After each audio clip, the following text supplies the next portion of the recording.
Everything is awesome. Everything is cool when you're part of the team. Everything is awesome when we live our dream.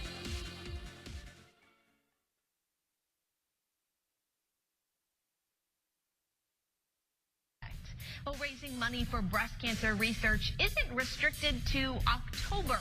T-Max Christian Henson live at Whitewood Lanes this morning, where you can bowl for a cure this weekend. Hey there, Christian. Almost time to set them up and knock them down. Hundreds of bowlers on their way to El Paso for one of the biggest sporting events the Sun City has ever seen.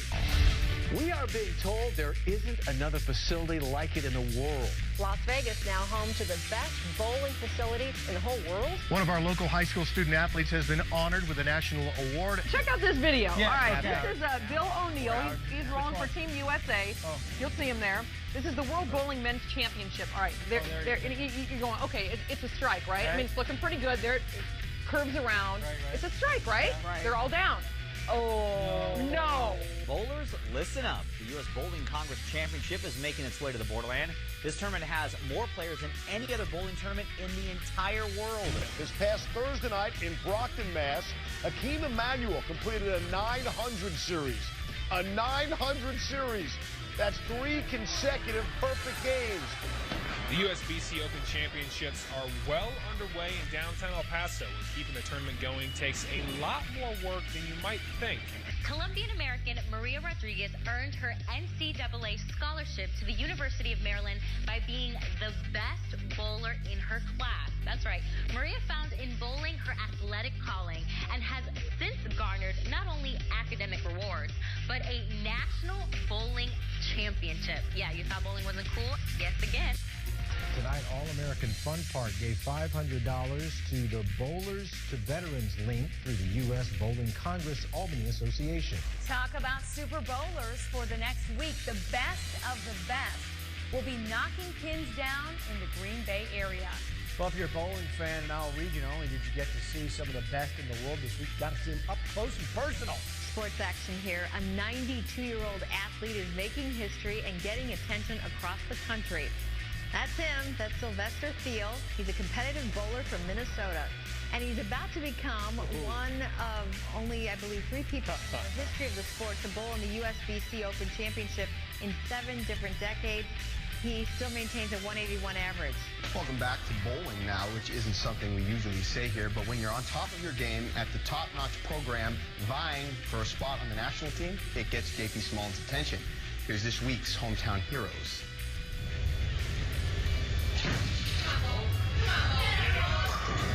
Her freshman year ended in the national championship. That would be nice, yes.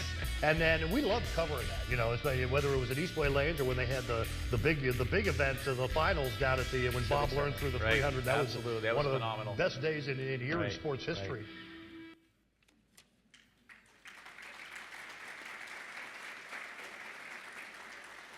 Good morning, everyone. Morning. Welcome to the final day of the USBC annual meeting. Today we will conduct our official business, including voting for board positions and the legislation.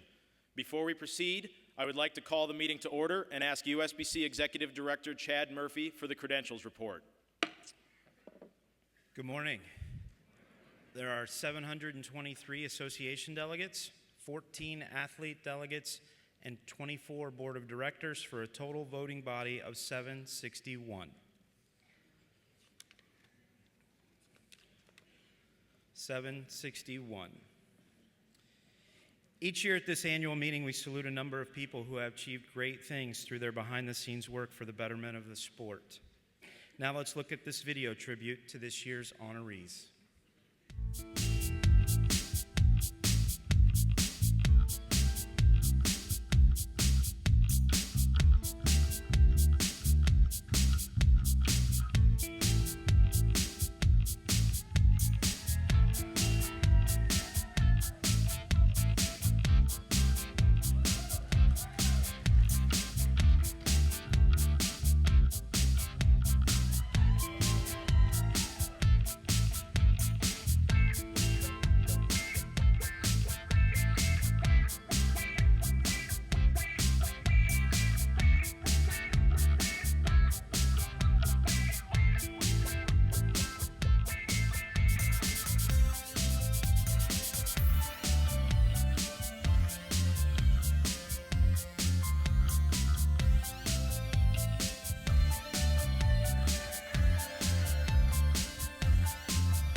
Now let's meet the USBC Youth Award winners in person. Helping me with the presentation is our president, Andrew Kane. Youth Volunteer of the Year, Sheila McClanahan, could not be with us today. Please welcome David Dom's Coach of the Year, Barbara Council Armstead.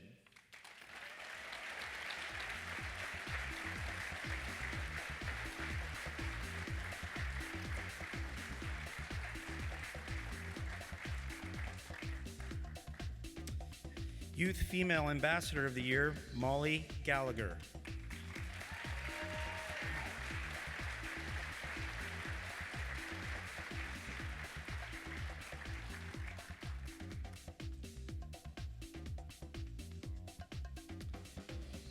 Youth Male Ambassador of the Year, Sean Wilcox.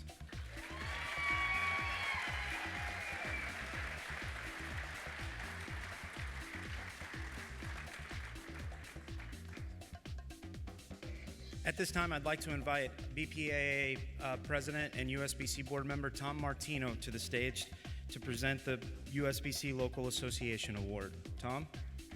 Thank you, Chad. Good morning.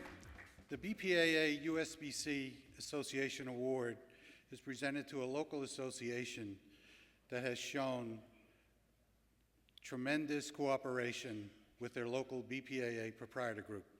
And this year the award is being given to, I always wanted to say that, the Metro Detroit USBC Association.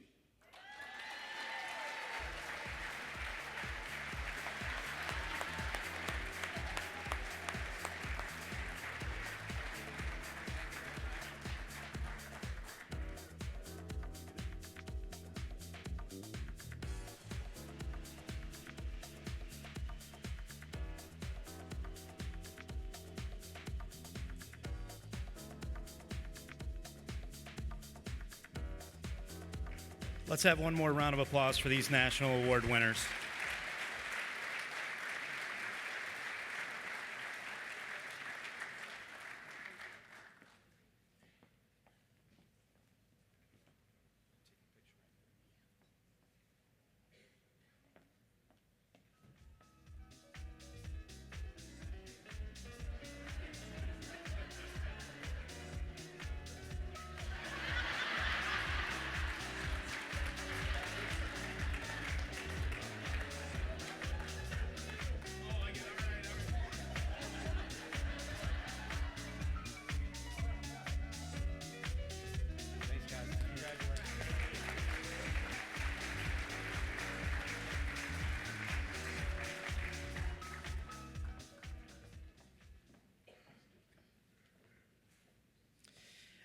Now let's meet our USBC National Recognition Award winners. We have invited each of our recipients to share a few words with us and take a photo to mark the occasion.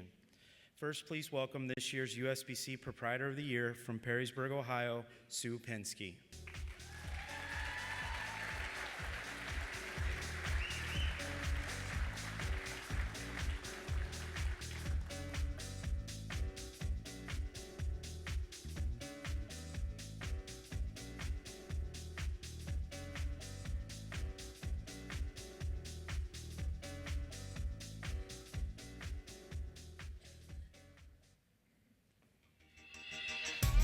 Paul Gasik, Association Manager, Mon Preston USBC BA, Morgantown, West Virginia. We have went on our scratch tournament from 20 entries the first year to 68 the second year, and this year we had 117 entries.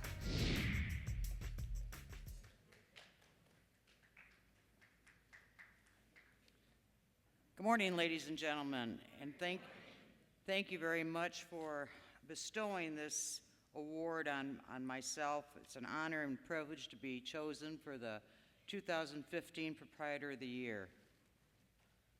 I accept this award not only for myself, but on behalf of all the Ohio Bowling Proprietors, the Ohio USBC, which includes the OWBA for the ladies, and all the bowlers that we serve in our great state of Ohio. There you go. I have so many people to thank, I don't even know where to begin. I'm very humbled that the USBC Board of Directors even selected myself. Next, I would like to thank Julia Rhodes, who recently has been reelected to Sergeant of Arms of the Ohio Women's Bowling Association, her and her committee, and the OWBA for submitting my name. My daughter asked me, she says, "Do you?" Well, number one, fathomed an award like this before. And I just says, I think the award is efforts in running have not been in vain, that we always try to do the job we could. Attempted to lead by example by serving and talking to our bowlers, stayed on top. So thank you very much once again. Thank you. And very proud to be representing OH.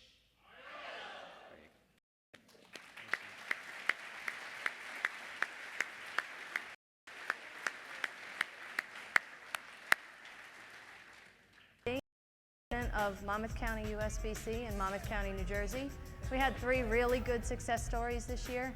We revamped a dying women's tournament to just singles and doubles, and the ladies seemed to really enjoy that. We got 16 teams and many more ladies who want to come back next year. Our second success story is we ran our first ever junior gold, and we had 25 participants, so that made us feel really good.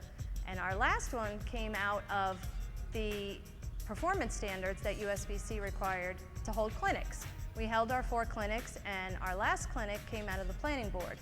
We held a clinic on the USBC Open Championship shot, and we used our most famous Monmouth County bowler, Parker Bone, who came out and taught us all how to perhaps prepare for the shot and give it our best shot.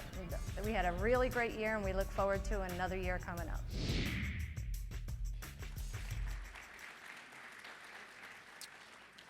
Now, please welcome this year's winner of the Helen Baker Outstanding Association Service Award, manager for the Greater Atlanta USBC, Joe Spain, Jr.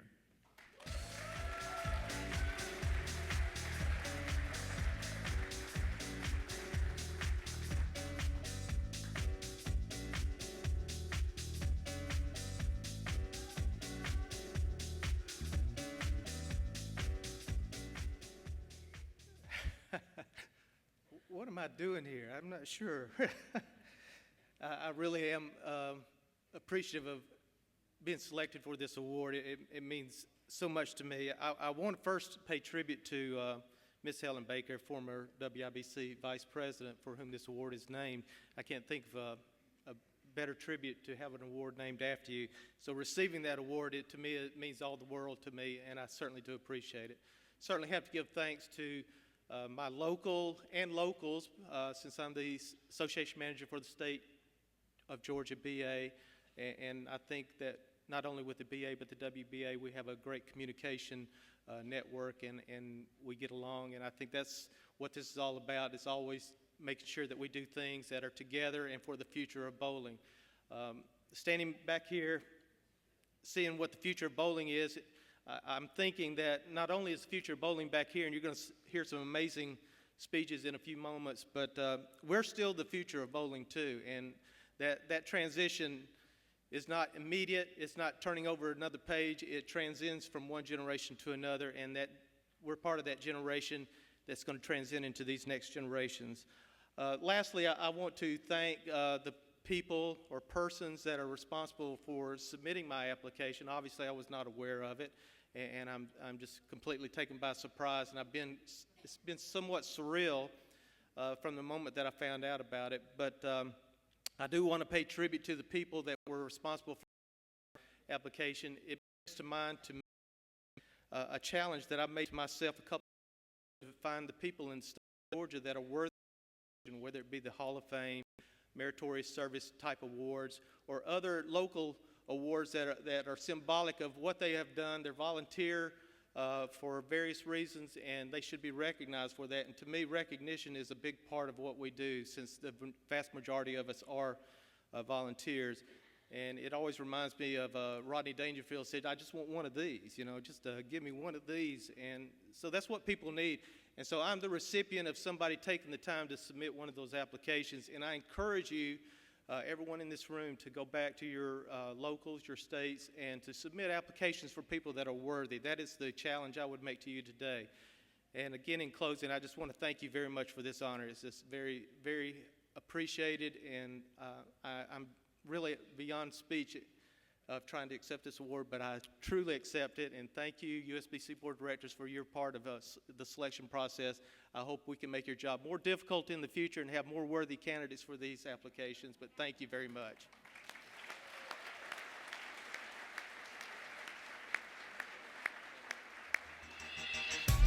Hi, I'm Jerry Reed. I'm president of the West Virginia State USBC BA.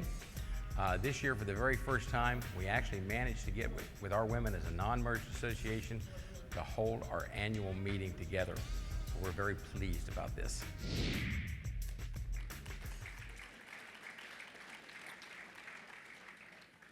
This year's Joyce Deitch Unity Award winner, Dick Atkinson, is unable to be with us today. Dick has asked Texas State USBC Association Manager Kay Smith to accept the award and say a few words on his behalf. Please welcome Kay Smith.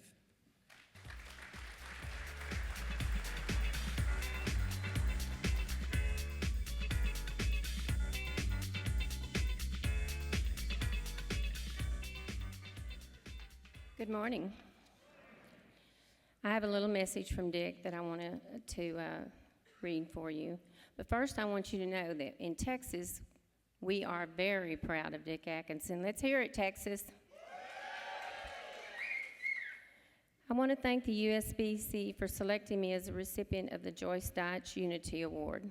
It certainly is a great honor, and I am humbled by my selection. I want to thank the Texas State USBC for submitting my name for this selection. It is an honor to be recognized by your peers for any award, but especially one of this magnitude. I could not be as involved with both business and association functions as I am without the full support of my wife and family, and for that I'm very grateful. The reason I opened a bowling center and got involved in local association business was my passion for our great sport. It is my goal to share this passion with all who I come in contact with. My business allows me the opportunity to do just that. Over the years, I have increased my involvement to include state-level functions that further afforded me the opportunity to expand my passion across the state of Texas to our bowlers. For the last 14 years, I have served as state coordinator for the Texas High School Bowling Program. We have afforded our youth the opportunity to represent their community and school in the sport of bowling, and also allowed them to continue their bowling careers at the collegiate level. I am most proud of what they have accomplished. Again, thank you for this award, as I feel it belongs to all of us who work tirelessly to better our sport. Thank you on behalf of Dick Atkinson.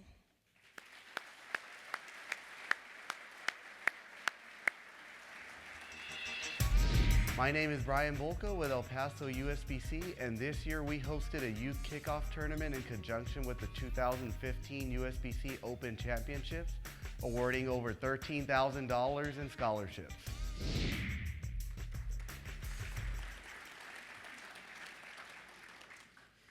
Please take a second and help me give another round of applause for Dick, Sue, and Joe. Thanks for all you do for bowling. We appreciate it. Continuing with our awards presentations, I'd like to introduce USBC Director and Youth Committee member Eric Galgansky for the Alberta E. Crow and Chuck Hall Star of Tomorrow presentations, which was one of my favorites. Eric?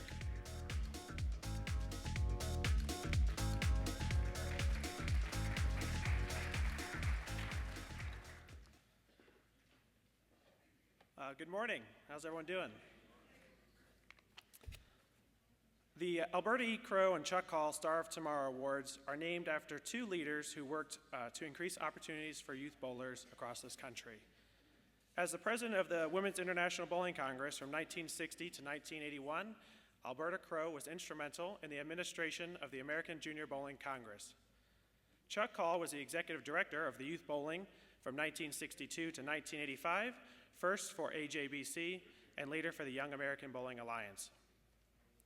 The Stars of Tomorrow Awards recognize outstanding young female and male bowlers for their distinguished bowling performance, academic achievement, extracurricular activities, and community involvement.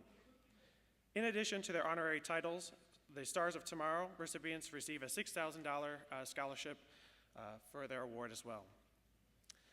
At this time, I'd like to introduce the first of our 2015 award recipients. Emma Kuhn of Texas City, Texas, is a senior at Texas City High School, where she holds a 3.96 GPA and is currently ranked 12th in her class.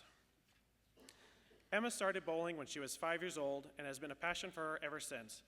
Her older brother also bowled on a high school bowling team, so Emma followed in his footsteps. She is a 4-year member of the varsity program at Texas City High School, which qualified for the state tournament every year. Emma was all events and Scratch City champion at the Greater Houston USBC Youth Championships, and off the lanes, she is an officer for the Texas State USBC Youth Leaders Board and is involved in the community service by helping with food drives and outreach to homeless. Let's take a quick look at our video for our 2015 Star of Tomorrow recipient.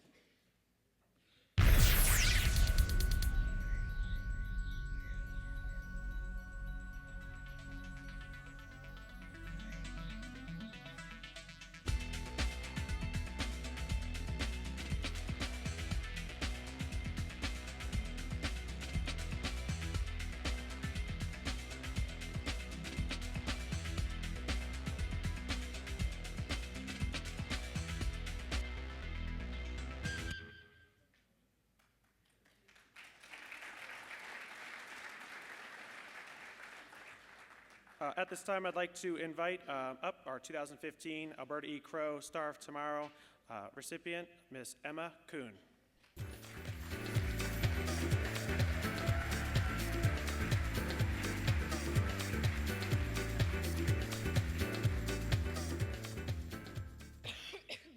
Hello. My name is Emma Kuhn, and it is still a shock to me that I'm up on this stage speaking to all of you.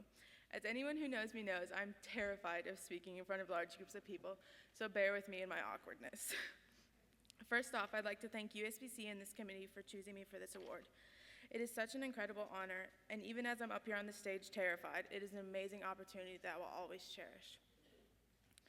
Secondly, I'd like to thank the Greater Houston USBC for their constant support of me. I'm a youth director on the GHUSBC board, and I know it can be a handful to deal with at times. I'd especially like to thank Ed Calcutt, Sandy and Tom Little, and David Fields. Coach Ed, thank you for always going above and beyond when you didn't have to. You do so much and don't get enough credit for it. Please know that you are so appreciated, and thank you for not judging me when I show up to all of your tournaments and travel league in my Superman pajamas and cheetah slippers. To Sandy and Tom, thank you for helping me fill out the seemingly endless scholarships and always having the information I need before I even knew I needed it. And thank you for not really getting upset when my travel league team is always the last one done.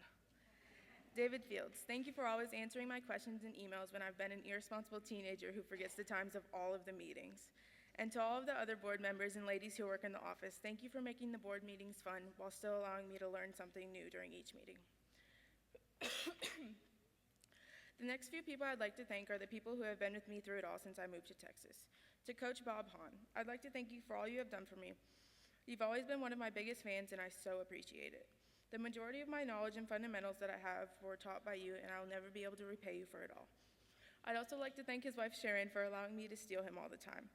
Without you allowing that, I wouldn't be the bowler I am, and we all know I'm his favorite kid. Next, I'd like to thank the people at Mainland USBC. Louise Pound, Chris Harrison, Patsy Goolsby, and Lisa Troutman for their endless support and encouragement. And if it weren't for Rosemary Foxworth, I'd still be starting on the wrong foot and taking a 3-step approach. So thank you all for the many different lessons and experiences you've all given me. And I couldn't thank all of them without acknowledging my ball drillers, Richard Heineman and Mike Austin. Mike is the one who introduced me to all of my wonderful track equipment that I sure am going to miss when I have to switch to Storm and Rotor Grips to bowl with at the University of Wisconsin-Whitewater.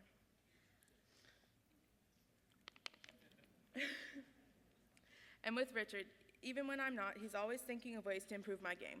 We're always experimenting with new grips, pitches, and bowling balls.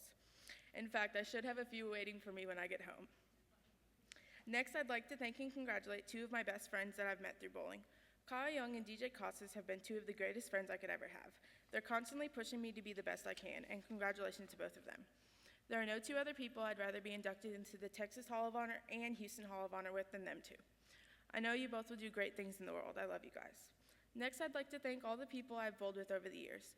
You've all helped me grow as a bowler and a person, and to their parents, whom I also call my own, thank you for also being my mom when my mom really couldn't be there. So basically, thank you for always feeding me and picking up my score sheets when I leave them on the tables. Lastly, I'd like to thank my mom and brothers for always believing in me, even when I didn't. Y'all will never know how much your support means to me. I know I didn't get everyone from Texas City or Houston in general, but know that I appreciate everyone whose pointers that they've given me, anyone whose knowledge, or the ones who've been there just to talk when I need it. You people are my rocks. The one thing I'd been constantly telling myself since the beginning of this school year was that it'll all be worth it in the end. All of the endless hours in the bowling alley, at school, and filling out scholarships has finally begun to pay off. And as I graduate and move on from Texas City, Texas to the University of Wisconsin-Whitewater, I'll remember all of the life lessons you wonderful people have taught me. All of these important lessons have helped shape me into the person I am. Our destinations are not certain. We don't know what will happen. The only thing I do know is that I can't wait to see where this journey will take me. Thank you.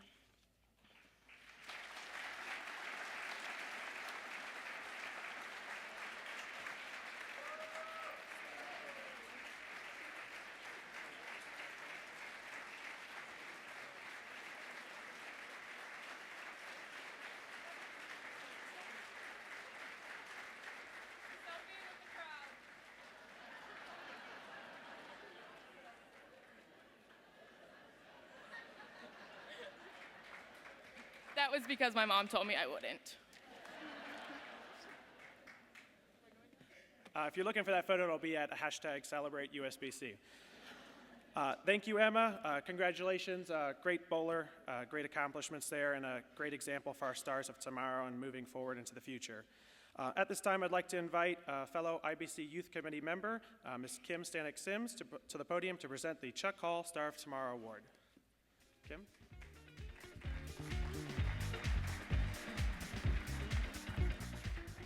Thank you, Eric.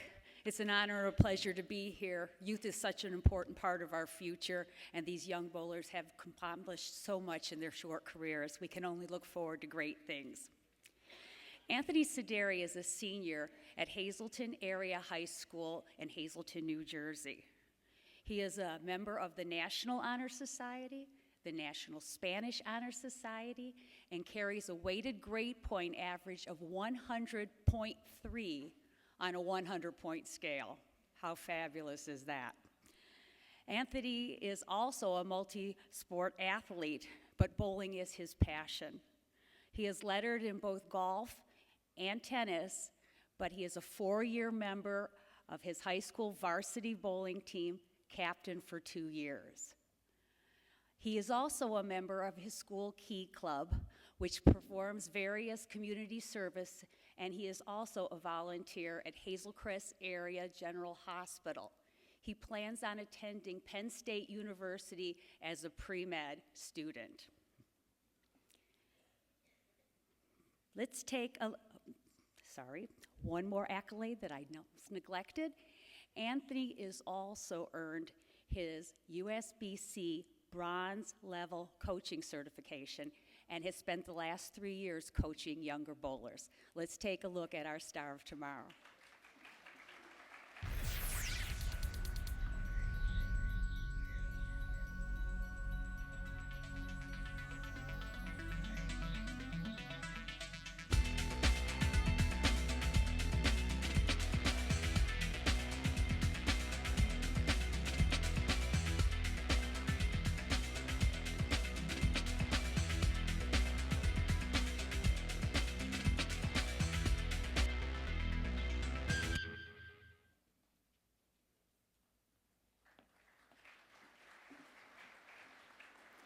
For his excellence and accomplishments on and off the lanes, we are proud to recognize Anthony Sideri as the 2015 Chuck Hall Star of Tomorrow.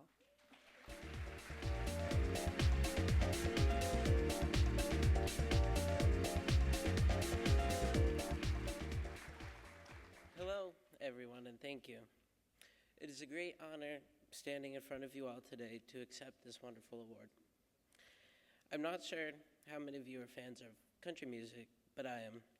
A few weeks ago, I attended the Academy of Country Music Awards in Dallas, Texas.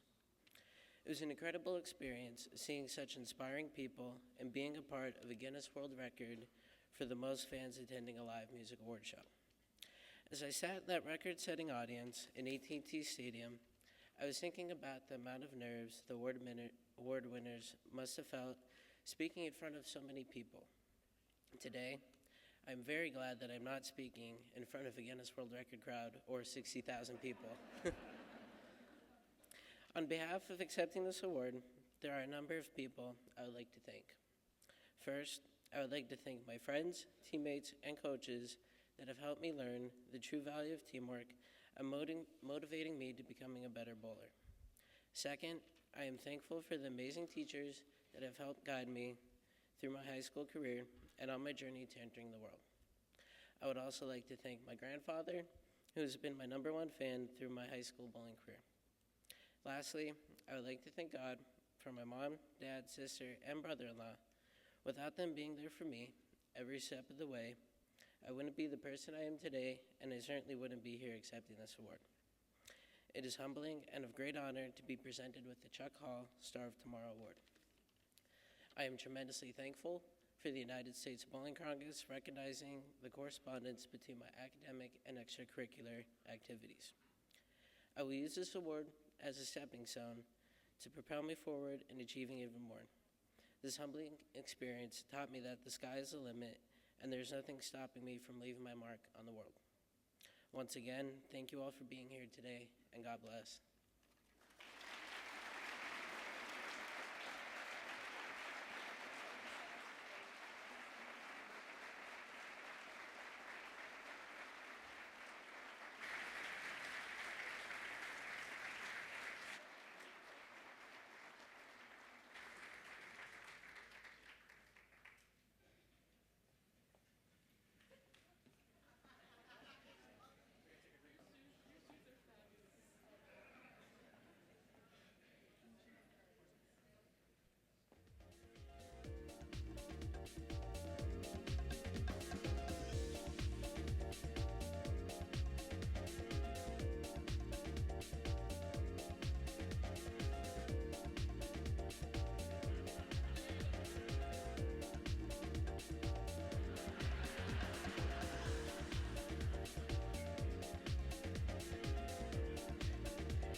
Hi, my name is Ben Ambridge. I'm the Association Manager for Southern Tier USBC out of the Binghamton area in New York. I'm Bob Flans, Director from USBC Southern Tier. And I'm Karen Hazlett, Sergeant at Arms at the USBC Southern Tier. And we've had several success stories this year dealing with our tournaments. We've added participation to all of our tournaments across the board this year. One of the ways we did that was by adding a free entry to the prize package for the state tournament level to our division winners. In our Youth Awards program, using the $4 local processing fee, we do a towel per bowler. We do the USBC patches that we continue the Achievement Award program that USBC did. And we also added to that a brag tag award that Boost Promotions does for us. On the Adult Awards, we continue to do the Achievement Awards for our bowlers. And for next year, we've decided we're going to institute a 5x7 plaque award to return an honor award incentive to the bowlers for once per season. And finally, we use Facebook and MailChimp to promote all of our tournaments, all of our events, and improve the communication with our bowlers. And we did all that without raising our local dues.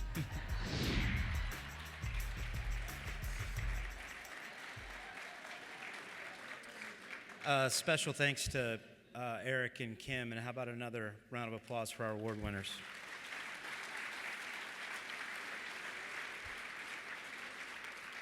I'd like to welcome back to the stage our President, Andrew Kane, and his President's Report.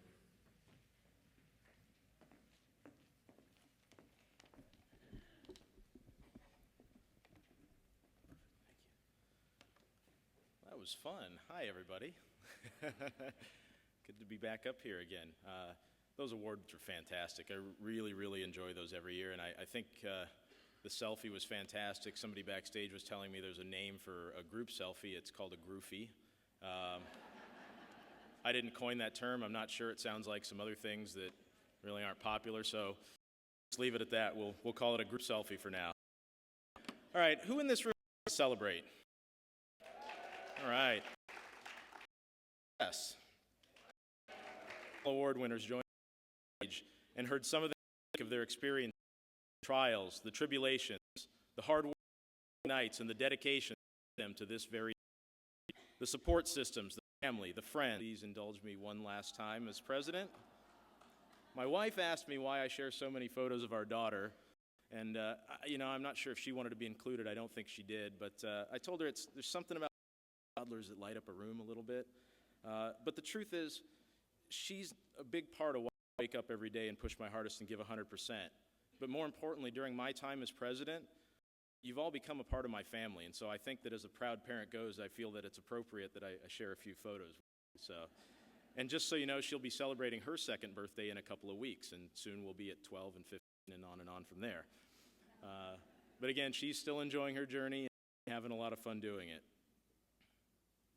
There's one other birthday in this room, a big one, a 10th one, that I certainly don't want to forget. In 2005, the membership organizations of the American Bowling Congress, the Women's International Bowling Congress, the Young American Bowling Alliance, the gun on that one, we became USBC, but thank you for that. This is our year to celebrate our first decade, to note the wins, learn from the losses, and focus on where we go from here. It all starts with a vision. Ours is to be the leading authority to the sport, addressing the needs of bowling. But what does that mean? Simply, it means that we want to reach our potential and be strong in our role as a national governing body. As an NGB, we are guiding all aspects of our sport, specifically in core areas of competition, governance, and development. Our goal is leadership excellence in developing and protecting our sport for the next decade and beyond. Our mission, what we do today, is to provide resources and standards for the sport. The wonderful staff you've worked with all week and the 25,000 volunteers, including myself and your national board and committee members, currently serve well over 1 million members with countless more who touch our sport each year. You've likely heard it already this week, but I'm not ignoring the fact that at some point in time we had more, that those numbers were to celebrate our past, be mindful of the present, and ensure bowling's future through thoughtful research, planning, and delivery. Ensuring bowling's future requires a feeling that we experience when we reach our goals. Remember Joe Malarkey's to-done list? Some of you do. Some of you are guilty of it, I know I am. Nationally, what are some of the successes that USBC saw as an NGB in the last year that push us forward? We know that coaching certification is a big component of what we maintain as an NGB. The USBC Bowling Academy went live last September to an overwhelmingly positive response. It isn't a substitute for live in-person coaching. It's a platform for the future. Online instructional videos providing information for novices and advanced users alike.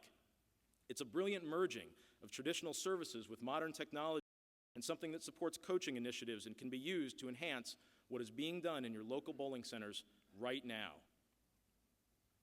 We've heard a lot about the International Bowling Campus Youth Development Team, a joint effort between BPAA and USBC that serves as a testament to cooperation and collaboration. In 2014, our collaborative effort afforded the launch of a new $4 youth product aimed to ultimately streamline, strengthen, and activate programs across the country. But that is only one piece of the puzzle. The Youth Resource Center continues to be a robust informational platform that supplies tools for building youth programs in your city, state, or region. And as you heard yesterday, over 80,000 folks are already accessing this supplementer to guide them. From there, our future youth ladder continues to grow as all of us nurture it. Pepsi Youth Championships, USA Bowling, and tremendous leaps within high school, collegiate, and junior gold programs. Continued success stories in these areas will ensure that the children of today get hooked on our great sport. In doing so, they will also all have the opportunities to become the volunteer leaders, the pro stars, committed coaches, and the lifelong league bowlers of tomorrow. The PWBA. These events will showcase the cream of the crop among female players in the nation, but make no mistake about the biggest value of this initiative. We have a lot of role models in our society, and with the popularity of social media, some of those wouldn't be the choice of any parent. But the women who will be part of the PWBA collectively and individually serve as an inspiration to young female athletes, as motivators for those who just got in the future, very well be the first athletes from the United States that you see wearing an Olympic gold covered. What celebration does for our mindset, for our souls, but practically, what does it do? When we celebrate together, when we share our stories peer to peer, we gain momentum and feel like anything is possible. Within those milestone stories, we often get glimpses of adversity, giving us an opportunity to learn. Last convention, we began a journey together, and some of the small successes, the incremental progress that has been made, will keep our momentum building towards a stronger USBC, a stronger national governing body, a brighter future. And I'd like to share a few of those with you that you see on your screen. Philanthropic efforts are a major part of USBC's DNA. In both the Central California USBC and the Parkersburg USBC, television appearances by local board members gained notoriety for their annual Bowl for the Cure events. These appearances helped not only boost exposure for their events and associations, but served to build the relationship within their respective communities. Tournaments, Lansing USBC. Lansing's association senior tournament was 20 teams just a few short years ago. This year they actively promoted to senior leagues, adding a distinctly personal touch, and fielded a whopping 66 teams. Madison USBC BA. By contrast, they're up 10% in their association tournament, and in addition to simple face-to-face asking, they attributed a lot of this growth to their use of email marketing and social media. Coaching. The Gold Country USBC, just 600 members in this California association, hosted a coaching clinic with 31 attendees, up from 25 at the last clinic, and they worked incredibly hard and collaborated with their proprietor to get the word out. The Greater San Antonio USBC, 2 hosted clinics for bowlers with less than 150 averages, 60 attendees, including 15 brand new league bowlers. Greater Tampa USBC, last but not least, they brought in 39 bowlers, eager bowlers, for a senior Up Your Average clinic. Now, these are only a few examples, a very small smattering of successes amid the numerous areas where USBC has impacted everyone across this country. Within all of our celebrations of success, whether it be nationally, locally, or at the state level, we celebrate them all as one USBC, as one community. This convention week, as every year, we renew our commitment to each other, and we recognize that each one of us serves our stakeholders as we all support this wonderful sport of bowling. We do it together because together, we can. Yes, together we can and are building a bright, promising, and incredible future for this sport. As I come to the end of my final president's report to this body, I've really struggled with how to end it. I've appreciated the opportunity to serve USBC and our sport at this post, and I couldn't possibly stay on time if I were to say everything that was on my mind. So, once again, I've enlisted my wonderful little daughter to craft what could be the most eloquent and beautiful parting message I've ever heard.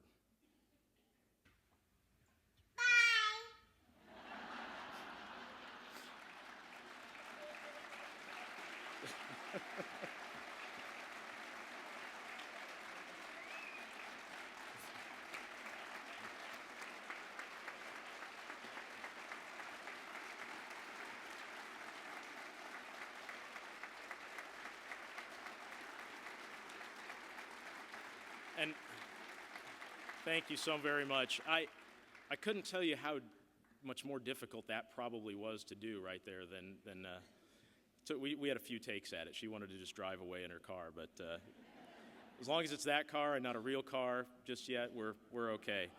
But in closing, I just want to say very simply a very, very humble and heartfelt thank you to each and every one of you that support the sport. Anybody out there that's watching, all of my family and friends that have supported me and all of us in this journey, thank you all so very, very much. At this time, I would now like to invite Robbie Spigner, Chair of the USBC Strategic Planning Committee, up to the podium to give his committee's report. Thank you.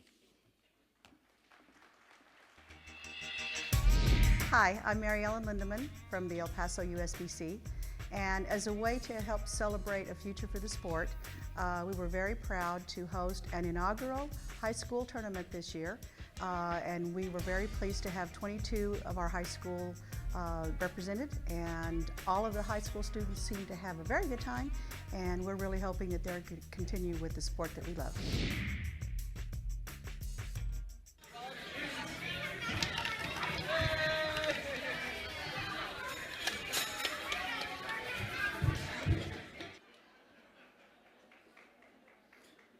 So that was my 19-month-old son, Judah.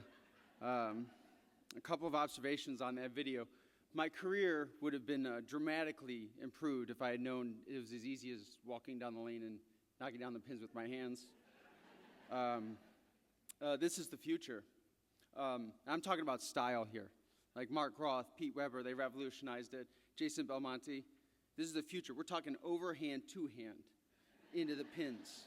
This is it. Jay, watch out, Belmo.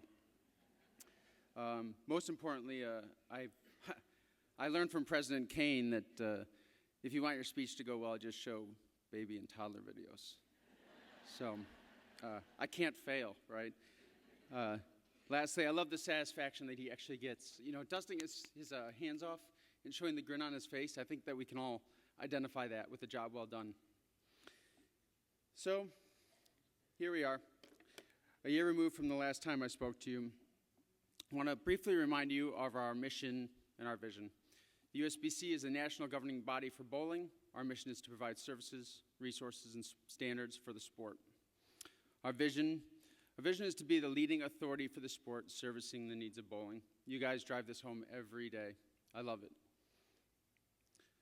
Our promise to celebrate the past, be mindful of the present, and ensure bowling's future through thoughtful research, planning, and delivery. We will protect and nurture the sport with a mutual admiration and respect for all who enjoy bowling.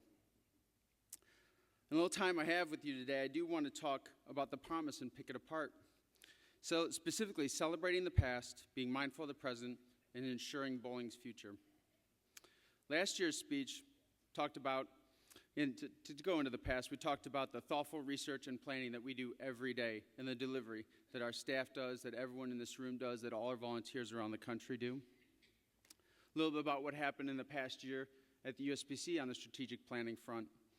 We, together with the executive director at Murphy, put together business plans for across the organization, identified where we had gaps in our skills, gaps in our plans, where we need to improve, both on the national level, state level, and the local level. They laid out plans to address and work towards the future. Those plans that we're executing on right now were based on 5 guiding principles. 1, to continue as a leader to and supporter of the bowling industry. Continue to be a leader. We are already a leader. The industry knows that, from proprietors to manufacturers to international organizations. Without the USBC, there is no sport of bowling, period. It's just the way it is. Without everyone in this room, with our national, our states, and our locals, there is no sport of bowling. But we also know, without us supporting our partners, our proprietors, our manufacturers, our international organizations, there's no industry for them either. It is a partnership we walk hand in hand with.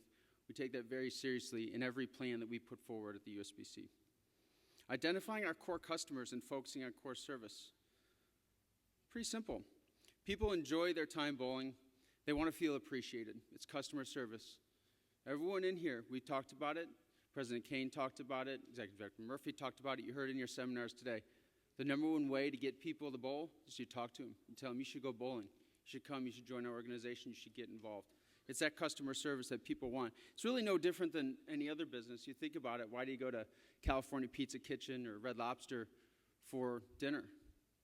California Pizza Kitchen, you can make a pizza at home. You go there for the customer service that you get and the experience. That's why. Excelling operationally. The more efficient we are, the more time we get to spend doing what we love, growing the sport of bowling. Very simple. Someone said to me earlier this week, I was at the networking roundtable. I'm not sure if it was Pat, but she said, I didn't, or maybe it was Barb, I didn't know there was this much paperwork in throwing a ball down the lane. I don't think anyone in here got involved because they're like, you know what, this is the best opportunity I have to do paperwork. Everyone here got involved because this is the best opportunity they have to give back to the sport and grow what they love. The more improvement we make operationally, the more efficient we are, the more time we get to spend doing what we love and growing this sport. Diversifying the financial base. This is simply a hedge against a changing society. I don't think we're the only organization that's faced declining membership. I think some of you are probably Elks, Moose, involved with other organizations. Everyone's facing declining membership. They've diversified. They've found other ways to bring financial resources into their organization through services. We see it in other sporting organizations. That's what we're doing at the USBC, looking beyond the membership and how can we drive value for our members by bringing other financial resources into the organization. This diversification allows us to continue providing the service levels that we have for our members with even reduced membership revenues. Lastly, maintaining financial prudence. We have precious financial resources at the national, at the state, and the local. We need to pool those resources. We need to leverage them across the organization. We need to get the most out of what our members trust us with. Just as we have the performance standards at the local level, you should be well aware that we have performance standards at the national level. Our Executive Director, Murphy, reports to the board on a monthly basis. They laid out 23 business plans across the organization, across the groups and the programs that we have. In those, there are 90 priorities that he's tracking every week, reporting to us every month. His staff tracks and reports to him. He reports to us. We have performance standards that we expect him to meet and our organization to meet, and they are, just like our states and our locals are right now. Our locals have the performance standards, our states not yet. We're holding them accountable, he's holding his staff accountable, and we're all driving forward to grow this sport. As a committee, we updated and reviewed our charter. We looked at what the Strategic Planning Committee was doing and what our charter said we were supposed to be doing. We found out there was some misalignment, a little bit. We updated our charter, made things more efficient, gives us more opportunity to have the proper level of oversight while unleashing the organization to do what it needs to do without increased bureaucracy. And part of the future now, I want to talk about what's going on at the local organizations. I think some of you got an opportunity to attend a seminar earlier this week by David Prang and Robin Marshall, our Planning for Success program that's led and was developed by Mike Larson. This is an exciting opportunity for the locals to mimic some of what we do at the national level. They're assessing the current state of their organization and programs, they're identifying gaps, they're laying out action plans to address them, and then they're executing. It's great. There's 2 associations right now per regional manager, and we only have 4, thanks, Zeb.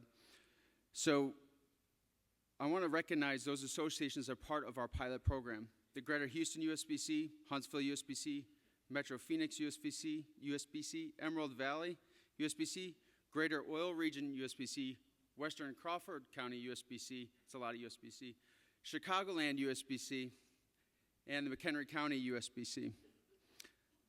With refinement, we're going to roll this out more broadly and give more associations an opportunity to participate. There's applications out there. I encourage you to reach out to your regional managers and file an application to get involved in the next phase.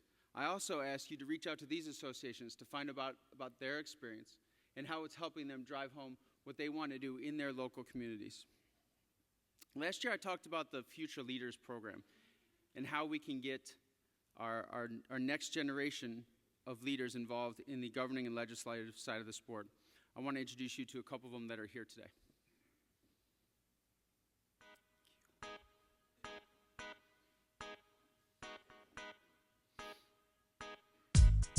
I was asked back in 2010 by our board president, Donna Stark, to fill a vacancy, and I thought it was a great opportunity to actually get my involvement into the sport since I've been around it all of my life. I first got involved with the association. Barbara Hayes, she was the former association manager, and I helped out with the Ohio State BA and Ohio State WBA state championships. So that's how I started. I first got involved with the board. I've been a youth bowler since I was 4 years old, and one of my coaches, once I was a little bit older, reached out and suggested that I come check it out and see what it was about, and what can I say? All these years later, I'm still around. In 2005, when our local association decided to merge and become USBC, the committee in charge of merging actually reached out to me. my family, entire family, my mom and dad both were involved with a local association in my hometown of Hutchinson, Kansas. And so I was thrilled to get the opportunity to serve some time on the board, and I've been there ever since. I've learned pretty much everything. What we can do with our volunteering, from our bingo to helping the tournament sales to even our coaching that we do for our bowlers. What I've learned most about being on the board is the behind the scenes of everything, the office work and things that go into the youth program. I wasn't very familiar with that. And running tournaments from beginning to the end was a big thing that I actually learned. One of the things I've learned the most about the board is how much goes on behind the scenes. There's so much that we do as an association every day, at meetings, at league meetings, for tournaments, certifying lanes, things like that, that your average bowler has no idea about. And if we didn't do it, their experience would be totally different. And I just truly enjoy being a part of that and making a difference in what they experience and enjoy. What I've learned more than anything from being on the local association board of directors is patience. I started on the board when I was 17 years old, and I'm now 27, and nothing happens overnight.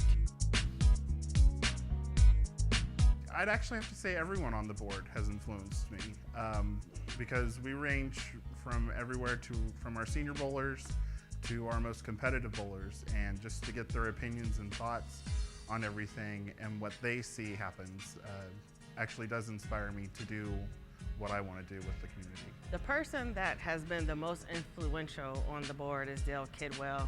He has been a part of our association since the ABC days, and he reminds us of the integrity of the Dayton bowling area, but he's also very helpful and a person that is always there to try to bridge the gap between our older generation and the younger generation. The most influential person on our board, I'd have to say it's a pretty close tie for me between Di Tormanen and Mike Fredericks. I'm lucky enough to have known both of them since before I could walk. And the things that they do for our association and bowling in general are just inspiring and have always made me want to be the best that I could and do the most I could for our bowlers. The person that's influenced me the most on our board has changed over the years. I've been influenced by many great local association people, Mark Jensen, Marcy Williams, but most recently our current president, Ginger Trepoy. She is completely committed to our objectives and our mission, and she treats it like a real job, even though she's a volunteer. I envy her, and I'm proud of her for all the hard work she's doing and her ability to remain unbiased in the decision-making process. I'm actually most proud of our association because we give back to the bowlers. We are there for them, we help them, we encourage them to bowl, and that's probably the most rewarding thing that we do as the association. What I'm most proud of my association right now is that our board actually represents our association. We have your scratch bowlers, we have your bowlers who've been bowling since the 60s. We have bowlers who are just now coming over from the youth program and part of the adult program. We have handicap bowlers, and we have people who are actually just starting out bowling. So it's a true representation of the Dayton bowling area. We've always run a very successful BBL program in the past, which continues to grow. And then in the last few years, we've also added Bowl for the Cure, which is only getting bigger. We do such a good job at embracing the things that have worked before and adding new things to take us into the future. The one thing I'm most proud of for our association is our continued commitment to collegiate bowling and the $5,000 that we contribute to the Mid-States Championship each year. Our college bowlers are our pride and joy in Wichita, and I'm thankful that our local association continues to stay committed to them.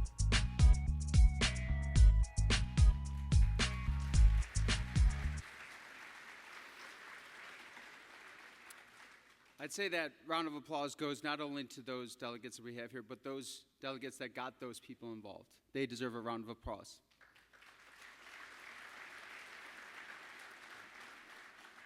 So I did a little research, and based on the latest numbers, there's 23 delegates here who are younger than 40 years old. Could you stand for a second? There we go. Come on, Rhino Page. You're not. I mean, you're my age. Kelly, you're not 40, are you? Not yet? You're not 40. Who else? Where's Andrew Kane? introduce Dan. You 40? Wow. Brutal. Thanks for being here. There's 23 of you. Next year, I want to see 46 of them. But I want to see the same amount of everybody else. Maybe more too. That'd be great. But if we can get another 23 of them, keep everyone else the same, that would be a fantastic accomplishment. Now, how about anyone who's been an ABC or WIBC or USBC member for more than 40 years? Stand if you can.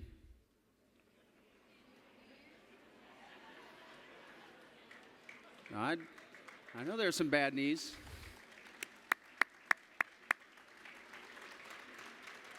Pretty awesome, huh? Pretty awesome. Now, how about who's been a volunteer for more than 40 years? Stay standing. I know there's not that many of you. I could do the math. Look at this.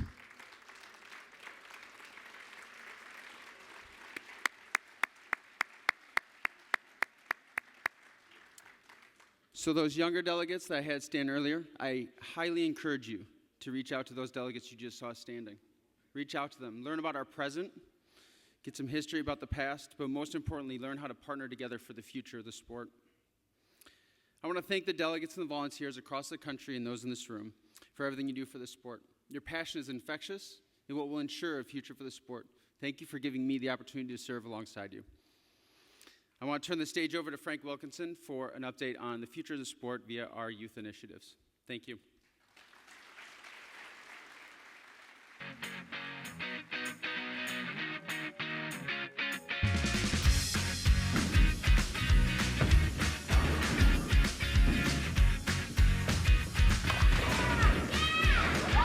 My favorite thing about bowling is to have fun with your family, spend time with friends, also the competition. People try to say, I'm the best. No, I'm the best. Let's figure out a game of bowling. My favorite thing about bowling is winning. I just like getting a bunch of strikes.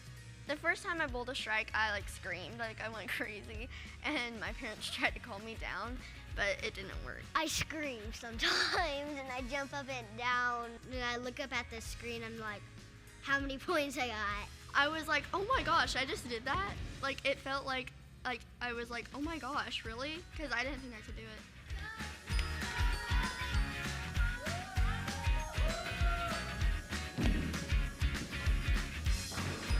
Most of the time I go bowling with my family. My mom and my dad. My sister and my cousins. With friends. My grandfather. He's been bowling since he was 10. There's no age too old to bowl.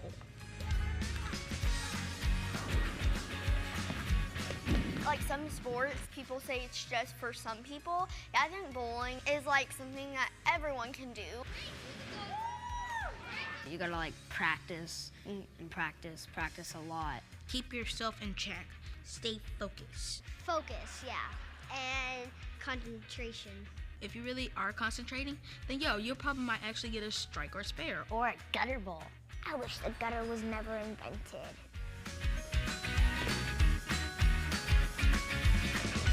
I love to bowl.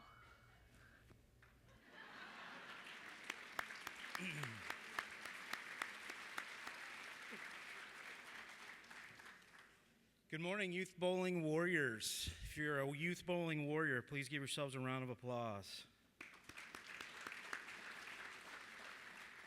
I want to let everybody know that video obviously was created a little while ago. We showed it to you at convention last year. That video is available for any of you to use in your local markets for promotion of bowling at any time. So send us a note. The IBC Youth Department had another great year in 2014. We want to thank our partners at BPA and the efforts. We've been working together for a few years, and it's been a wonderful progress. Continued growth in some areas and continued progress in others. The Bowlopolis program made great progress last year, but in a little different way than in years past. We continue to deliver quality party materials as we have in the past for those that want them, but we're also moving Bowlopolis into the digital space. A new mobile device video game called Bowlopolis Bowler Dash was released on Apple devices. Plus, now all the Bowlopolis animated cartoon series can be also found inside that platform. Reaching out to kids who may not be in leagues yet through games and videos is important to keep bowling top of mind for the next generation, and Bowlopolis is beginning to do just that. Bowler's Ed also continues to march along. Sean Clancy has done a marvelous job. 5,348 curriculums have been delivered to the marketplace this year. That's a record for our program. A new update to the Educator's Guide and a new STEM, science, technology, engineering, and mathematics addition to the curriculum were improvements that were made in 2014. If you aren't talking to Sean about Bowler's Ed, please give him a call and work with your proprietors to activate the program. The USA Bowling Coaching Program delivered 70 seminars again this year, free seminars to 2,500 plus attendees receiving the basic skills on how to teach the game. This is the 4th year of the program, and all 4 years have shown growth and progress. 2014 also marked the 2nd year of the USA Bowling Tournament Series. Hopefully you'll all recall the premise of USA Bowling. The goal is to create a more mainstream sports model where kids bowl as a team with a volunteer coach. In 2014, 8 tournaments were held, and we're increasing that to 16 in 2015. Those 16 winners this year will qualify for a trip to the first ever USA Bowling National Championship Tournament in the summer of 2016. It's a whole new aspirational event for our youngest of bowlers. That's pretty cool, Chad. Our tournament groups led by Gary Brown and Zach Barton continue to celebrate success. The Junior Gold program has grown beyond anything we could have ever imagined. 2014 marked the rollout of a new U12 division and marks the first time that kids of all ages can participate in one of the best youth bowling experiences we have. This season we'll have over 6,000 Junior Gold members and will host about 2,700 participants at this summer's championships. That's up from 1,648 just a few years ago. It's another amazing example of how when we can do things together, great things are possible. Together. USBC high school and collegiate programs continue to grow. But first, let's celebrate our friends in Alabama who made the decision to make high school bowling a varsity sport.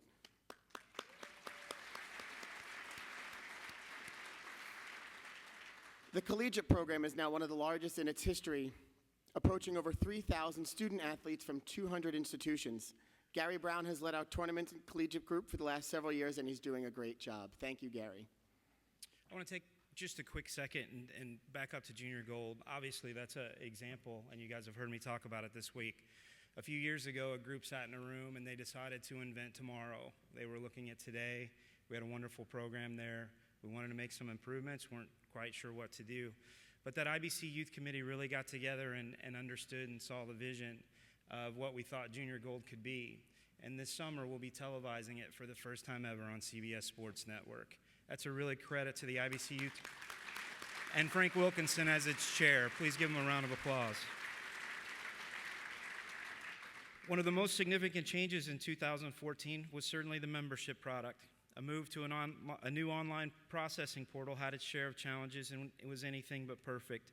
We certainly apologize for the trouble, and we appreciate your patience. We're certainly looking towards a better future for you there.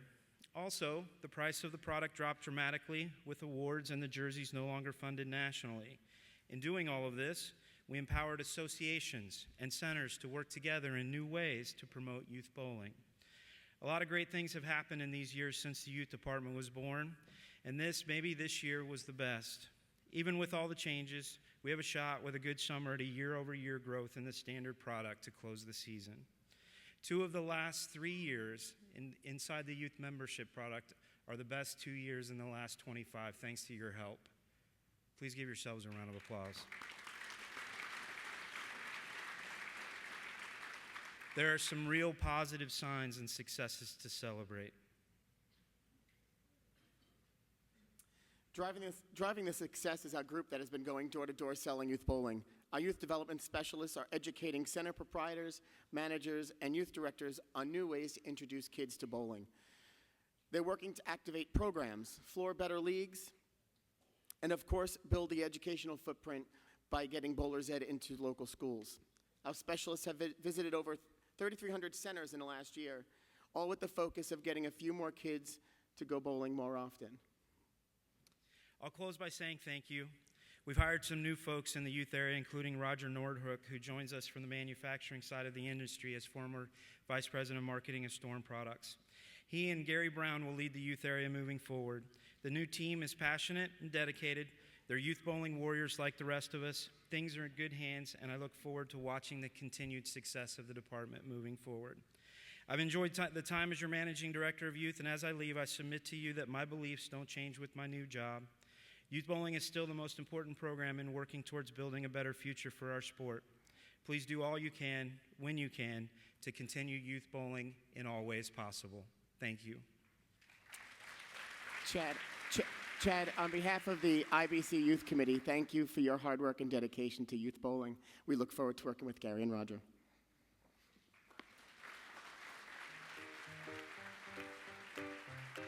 I think it's cool being on a league because not only are you playing like some people, but you get to play different teams every week. Whenever you're on a team with someone, like on a league and you're on a team with someone, then you like have support and stuff like that, not just friends cheering you on, like an actual teammates. It's always going to be cool to be on a league just to have that competition against you. Also, you have like your teammates to rely on, and so that all the pressure is not just like on you. Coaches can help because they'll like teach you like this is the technique on how to roll the ball. You know, they train you. They're really good, and their support also. It's a lot of competition, stuff like that. You can win big prizes and stuff like that. What you say, Jocelyn? You stole the words right out of my mouth. Oh, wow. You have to not only have power, but you have to have accuracy, or AC for short.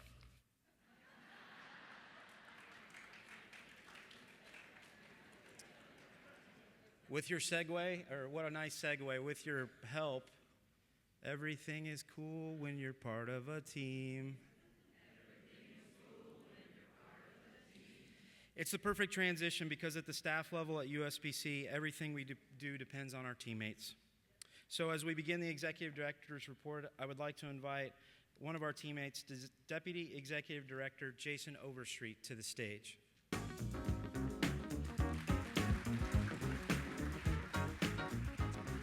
Thanks so much, Chad, and good morning, everyone. It's a pleasure to be here with you today, and it's been a great week. Just really a terrific celebration of USBC and a great time to reconnect with so many friends from around the country. We'd like to begin our executive report by talking a little bit about our tournament offerings, because it certainly has been a really exciting 2015 when it comes to the tournaments. Of course, as a national governing body, one of our core responsibilities is to offer quality tournaments to our membership and to everyone in the country. And last year, USBC proudly partnered with BPAA to bring back the US Open and US Women's Open.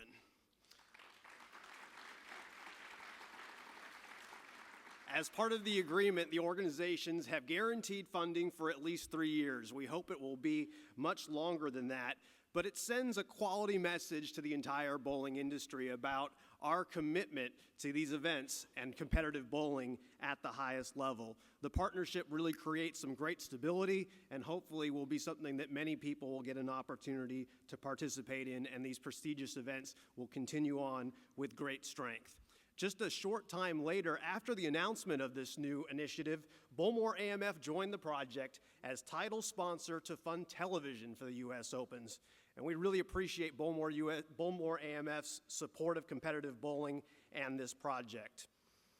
Another important thing that happened last year in the tournament's realm was USBC joining forces with BPAA to bring back the PWBA Tour.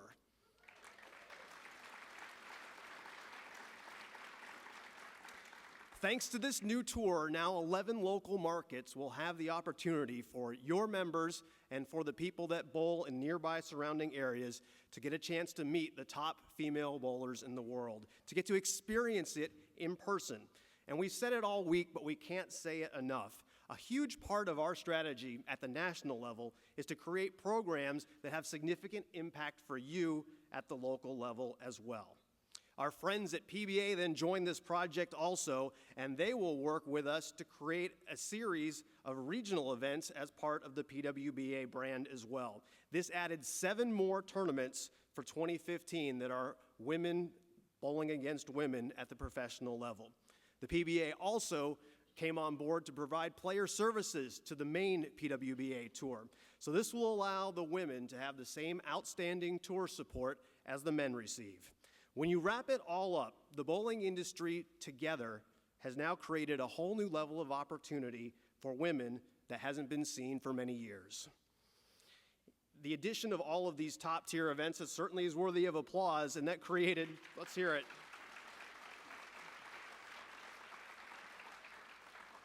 The addition of all these top-tier events created another opportunity that we're proud to have been able to take advantage of, and that is the CBS Sports Network package.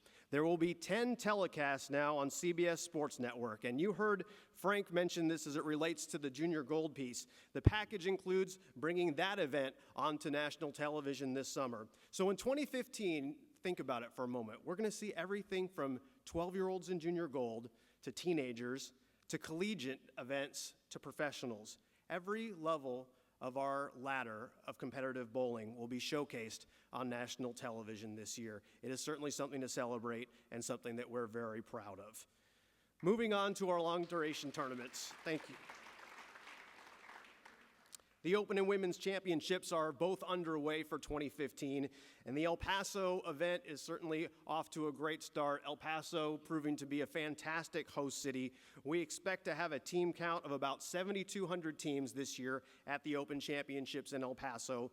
And while those entries are off a little bit from last year, we couldn't be more thrilled with the hospitality that we've seen in El Paso, the great involvement from the local association, the business leaders there, and also the media attention. You saw some of it in the clip that opened today's session. It is just something that has gotten a lot of attention, and when that local media attention starts, often it goes on up to national television as well and other markets. It's a tremendous amount of excitement that all got started because of the great work there in El Paso.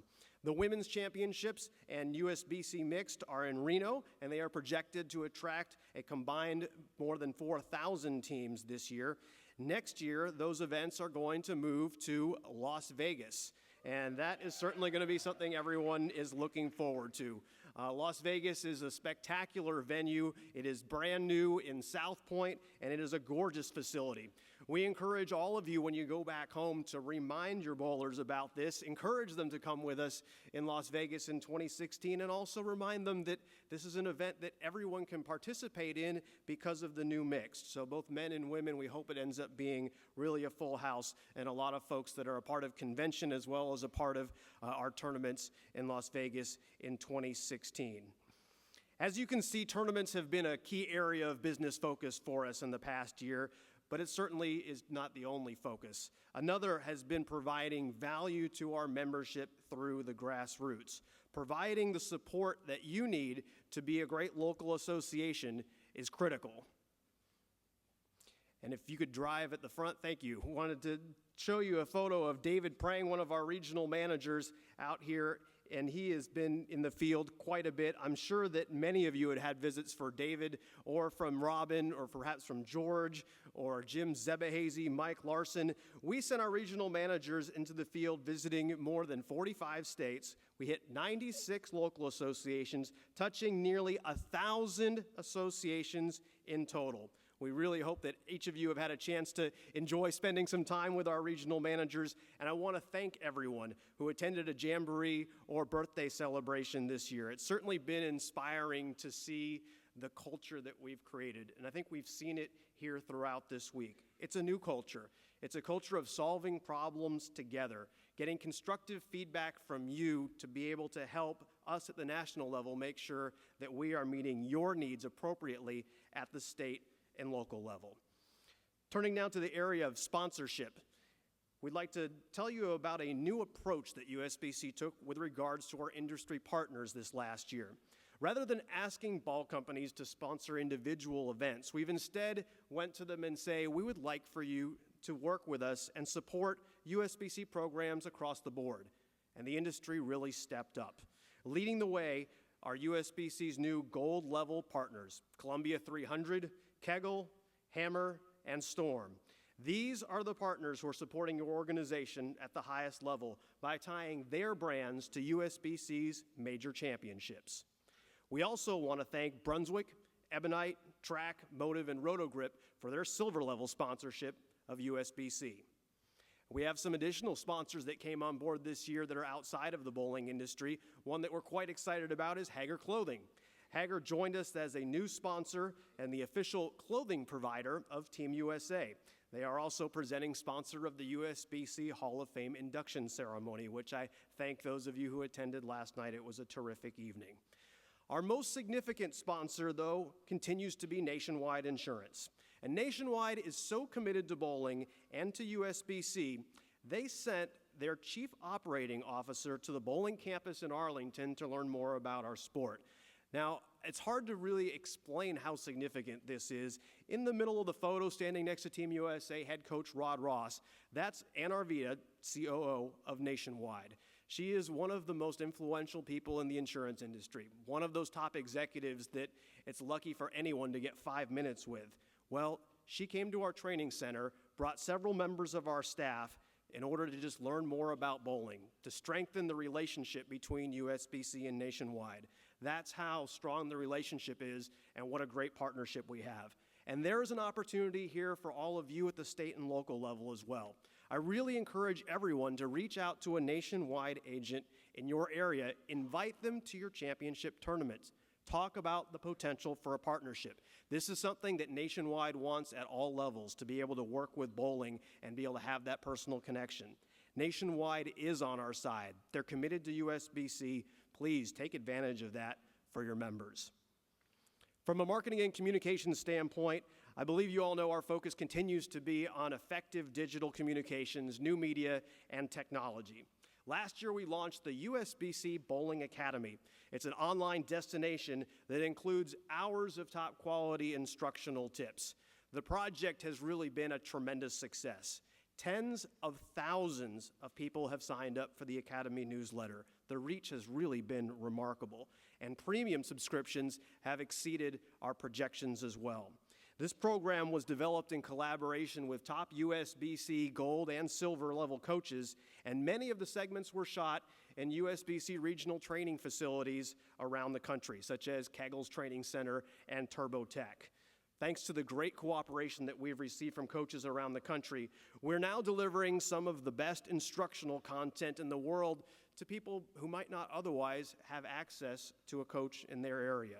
It really is spectacular. It's a great service and just falls exactly in line with what our mission and vision is. So here's a question that I think that will be fairly easy for all of you to answer, and that is, what is the first thing that a bowler who is under 20 does after they roll the ball and come back from the approach? Correct. It's not hard to guess. In fact, if you're receiving a Star Tomorrow award, it's also on that list. Like it or not, it's the world we live in today, so we need to embrace it. And one of the things that USBC is doing is partnering with X Bowling to offer a new stats package with exclusive pricing to USBC members. It is the future. The younger generation wants to bowl and also be engaged in their digital devices at the same time, so we're partnering with X Bowling, who is an industry leader in this space. Speaking of apps, just this month, USBC released the new USBC mobile app. It is available for your phones on both Apple and Android platforms, and it's designed to be a simple app that gives the tools that are most used on bowl.com to you right at your fingertips. It has some things such as the membership card available, rulebook is also on the app, find a member, average lookup, and one-tap access to your own stats. It also has a news feed of the latest bowl.com headlines for those of you that want to check on what's going on with the national tournament results. This app is a little bit different than some other things that we've offered. This app is for USBC members only. That may surprise some people out in the field, but it's long overdue. And it's not the only thing that you're going to see of this type. In the future, we're going to be offering more digital products that are for members only, and we think that that's important in order to demonstrate the value of being a part of and contributing to USBC. I hope that everyone in the last year has had a chance to watch some of our Bowl TV videos on YouTube. If you haven't, you're in the minority. Last year, Bowl TV had more than 8 million views. 8 million views. It really is a staggering number when you step back and think of it. It's not just in the United States. We have views from all over the world. It goes to show the true interest in our programs and in the things that we provide. We delivered Team USA coverage from such faraway places as Poland, Hong Kong, and the United Arab Emirates, plus, of course, all of the top-tier events here domestically in the United States. If you happen to not be one of the 8 million who have watched some of that coverage, we've condensed a little bit of it down and want to share it with you today. So please take a look at some of our most exciting moments from Bowl TV last year. Needs a strike and 5 pins for the shutout.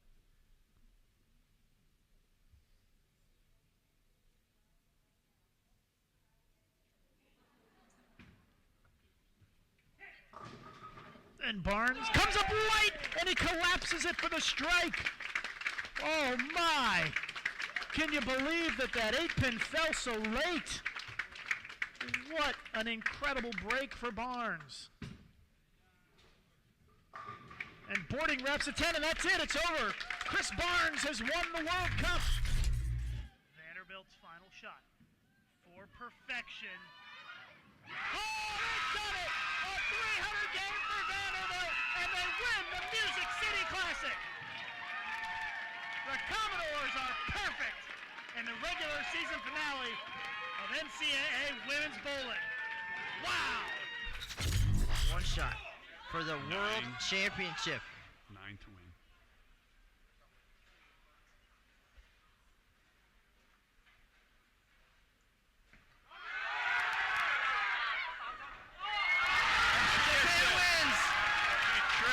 Gets enough. She gets the break.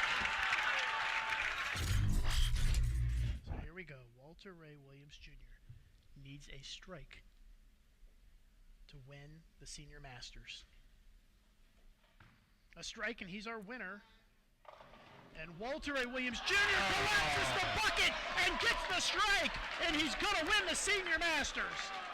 What an unbelievable shot by Walter Ray Williams Jr. Wow! Incredible finish here. E1 Kang. Oh my God. Going for it here. Korea's never won the gold medal. He likes it. Oh my! Oh my goodness! He leaves the Stone Cold 8. And it's reminiscent of Raymond Janssen in '95. Tommy Jones has a chance to give the U.S. the world title in team events. Oh, and he rings the 10. Oh, he put it right where it needed to be, and Korea has won the gold for the first time in history. It really is some amazing drama. Although heartbreaking for Team USA, we all got to share it. We got to be a part of all of that emotion and all of that drama. Without you, without USBC, all of those incredible moments would have only been seen by a few dozen people in the center. That's how it was just a few years ago.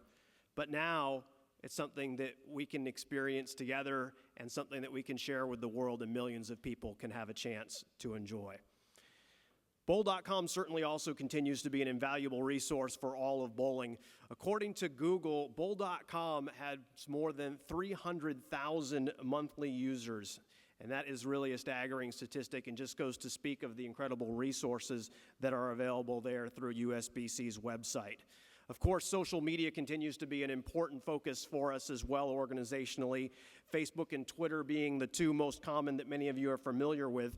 Currently, our USBC primary Facebook page has more than 250,000 people who like it.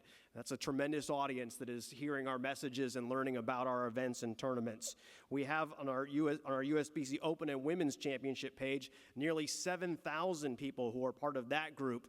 And the USBC Associations group on Facebook has 1,100 members. To give you some perspective on that, we're able to reach more people on our USBC Associations Facebook group than I can reach in this room right now. It's very powerful. It's a great way for us to communicate, to be able to share ideas. Because in today's era, social media, Facebook especially, it really shapes the way that people feel about our organization. And do you know what's happened in the last couple of years? The messages have gotten so much more positive. The tone has shifted dramatically. And the reason why is because of you. We depend on our associations to be advocates for USBC and bowling. Not just in the set tees, not just in the bowling centers, but on social media. It's so critical, and you're doing a fantastic job of it. We should celebrate your success. Thank you very much for helping make this a wonderful year. And now I'm going to turn the program back over to Chad Murphy.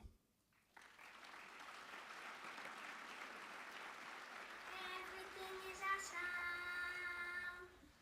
Everything is cool when you're part of a team. Everything is awesome when you're living out a dream.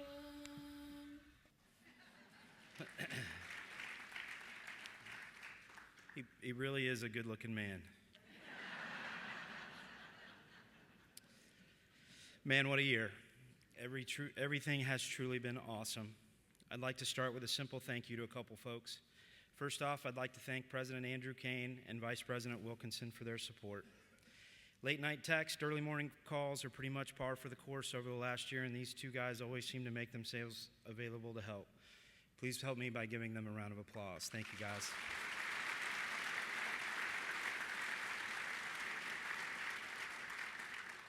Second, I'd like to thank my staff and especially your Deputy Executive Director, Jason Overstreet.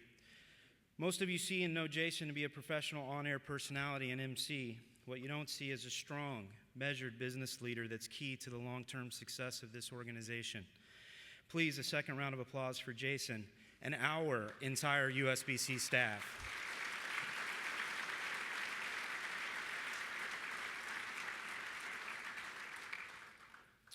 Everybody having a good convention? Everybody having fun?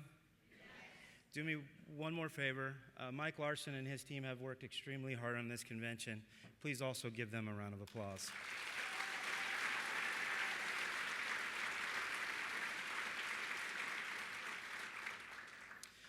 USBC's 10th year, its birthday year, has certainly been one of transition, but also extremely productive. Our staff at the national level has worked through about as much change as we could ask one group to handle.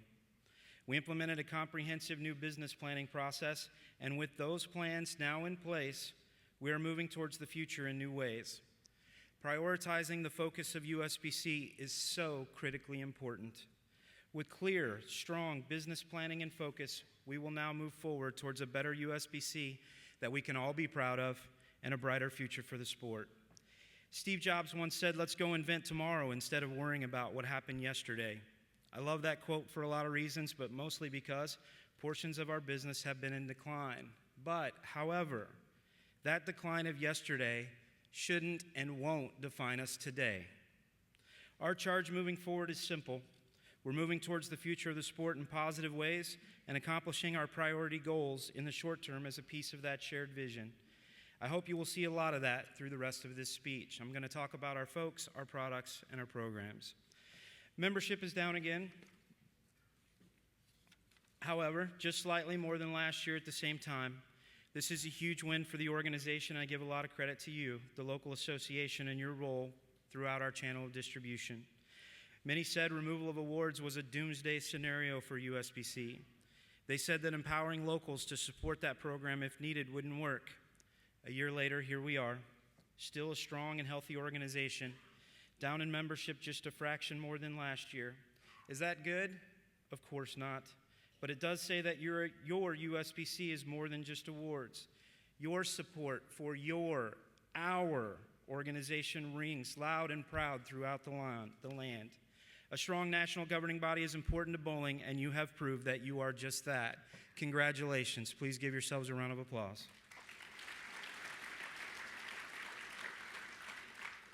In the past year, we've added some new faces and skill set to our staff. Robert Stokes joined the team as our software development leader. He's working with Jason Overstreet, Teresa Crenshaw, and the entire IT team towards some great things. As many of you know, just last week, the Web Labs project has been discontinued. Instead, Robert is leading conversion of WinLabs so it will be compatible with modern Windows computers. All the functionality you have enjoyed for years will be moved to a new platform so that work can continue in a format you are familiar with. Sometimes well-intentioned technology plans make things too difficult. Our new approach is to keep it simple and effective whenever possible. Many of you helped influence this shift. The regional managers and the WinLabs support staff shared your conversations. Associations depend on WinLabs, and it needs to be modernized. We heard you, and it's on the way. Again, an example of inventing tomorrow instead of worrying about what happened yesterday. Damon Sirocco has joined the tournaments group as we expanded our short-duration tournament offerings to include adding the PWBA Tour. This fall, a 7-year-old girl will join a youth league and association just like yours. The difference this year, that experience will be very different from the past decade. Now, that 7-year-old girl will come complete with role models, heroes in bowling to aspire to be. A wonderful group of them, I submit. Please take a look.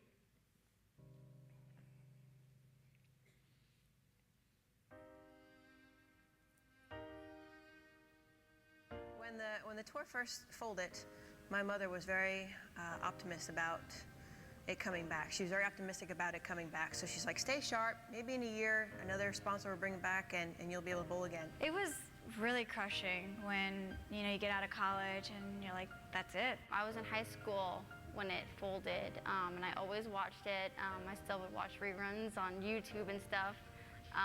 And I was like, okay, I'm gonna go to college and then I'm gonna go on tour, and that was my plan. Since I was a very little girl, if you asked me what I wanted to be when I grew up, my answer was always, I wanted to be a professional bowler. I guess I've been kind of molded to do this all my life. As a young kid, it's all I ever wanted to do. I think what held me through is just my passion for bowling. I don't want to ever stop doing it, whether I'm just bowling in local tournaments or, if I just bowl in the league.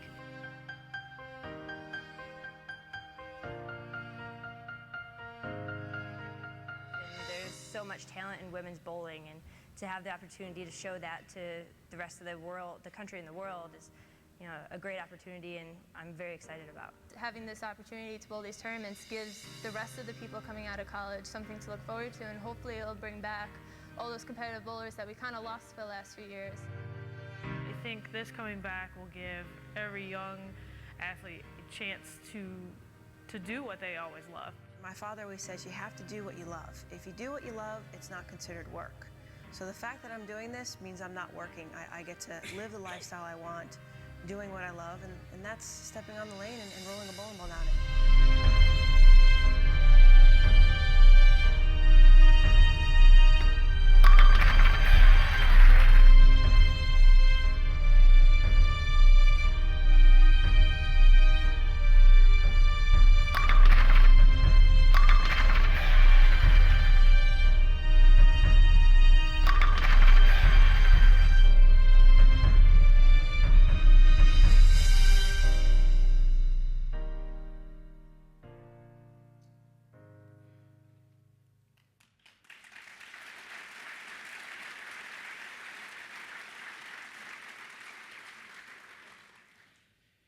I'd like to thank our partners at BPA. I know Frank DeSocio's in the room. We're really looking forward to watching professional women's bowling for a very, very, very, very long time. I get goosebumps every time I watch that video. Quickly, though, I'd like to ask your USBC board to please stand.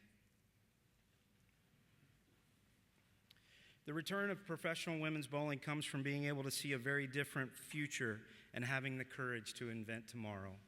Please give them a round of applause. Thanks, guys.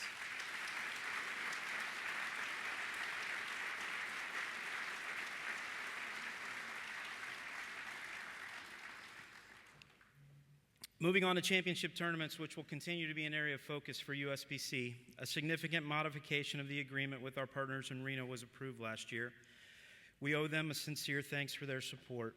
The new agreement returns the Open and Women's Championships back to a once in every 3-year Reno rotation, which allows us to begin a journey to see more of the country again. A new arena in Las Vegas.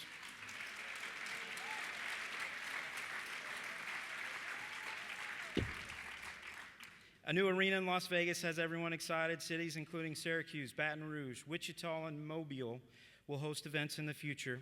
The new Reno agreement creates 2 open slots in 22 and 24 where we will look to visit the upper Midwest. It's another example where we listened and we heard you loud and clear. We know having more events east of Nevada is important to our members. We will rebuild and revitalize the events for the future, especially the women's championships, as a strong foundation to deliver the outstanding open women's championships for the next 100 years. Inventing tomorrow is important, and it starts today. It's really an exciting time. All that being said, we certainly can't do it alone. Together. I'm sure everyone has noticed the new marketing message, A Future for the Sport. That message represents a lot of things, and you at the state and local level are a critical part of delivering our future. Tremont Thomas, the leader of our marketing team, has begun the process that helps USBC deliver on our promise to celebrate the past, be mindful of the present, and ensure the future. To do that, we have to raise our game in marketing bowling. USBC, its product and services, and a modern approach that reaches today's consumers. Exploring new communications platforms and digital media, on top of all the things that we currently do, will be key. Whether it be that 7-year-old girl, a 15-year-old boy, all the adults in the world, including a very important senior population that still bowls. We have to communicate to all these groups in ways that touch each individually. As you know, those marketing channels are different for each. You and I might not watch Bowl TV videos streamed through an Xbox, but the kids in U12 division of Junior Gold sure do. The one-size-fits-all world is replaced with specific tactics that deliver value to each type of bowler. Different, but the same core message. All bowling, but individualized. A new commercial has been created, a simple message, one that encompasses what we do here at USBC at our core. Please take a look.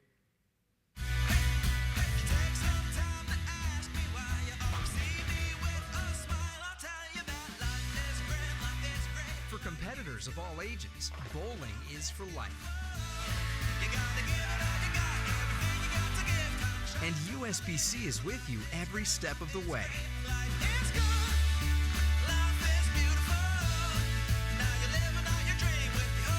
USBC and you, a future for the sport.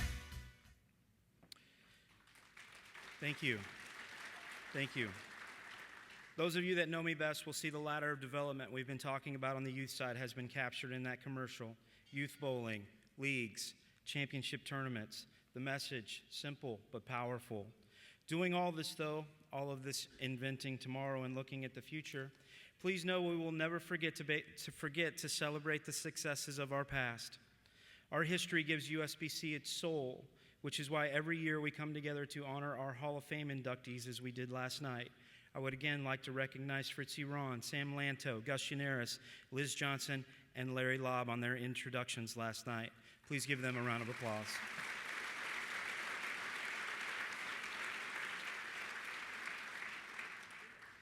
(2014) 2014 has also shown some remarkable research advances in our national governing body area. A new breakthrough has been made in the area of ball tracking software. It's called BOLTS and stands for Ball On-Lane Tracking System. Please see the screens for a look at how it works.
I show you guys that video again because it's really important. I know there's been a lot of talk the last couple days and in and around our industry about integrity for the sport. It's research tools like this that will allow us to move forward in these areas specifically. And I'd like to thank Managing Director of the NGB, Neil Schrimmel, and his staff for all the hard work they're doing. Please give them a round of applause.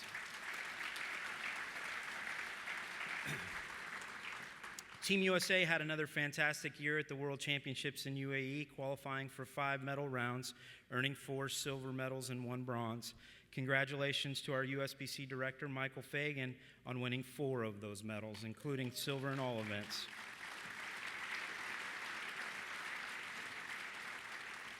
An even brighter year for the junior team in Hong Kong with 8 medals, including 3 golds.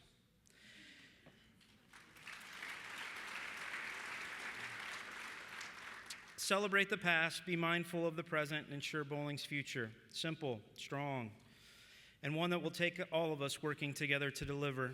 I'd like to close with the most important message of all, and one that you can't hear enough. Thank you. Thanks for everything you're currently doing for bowling, and thanks for all you're going to do for bowling in the future. Our volunteer structure is without a doubt bowling's most powerful tool. We're all threads in the same USBC fabric, and our strength is our ability to work together as one USBC. Local recruitment and retention is imperative to building a better future for the sport that our kids and their grandkids will enjoy years from now. And if we can help support you better with that from the national level, please let us know how. We'll be there to help. I also stand here encouraging you to create new successes of your own and take risks as well. The passion you deliver at the local level is, without a doubt, the secret sauce for USBC's success that we will celebrate years from now. Together we will unlock new doors, but know that you, individually, are the key. We all are. Go out, invent tomorrow. Don't worry about what yesterday. Let's take a look in the mirror. Let's build some courage to go about things a little differently, knowing that there's a new level of trust and respect within USBC, one organization where we can all have a voice and make a difference. Thank you.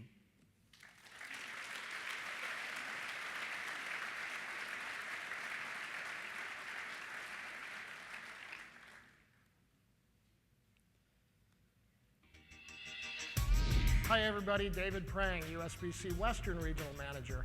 I want to celebrate the success of one of our delegates today who's actually made it through another year of life. Happy birthday, Andrea Albani.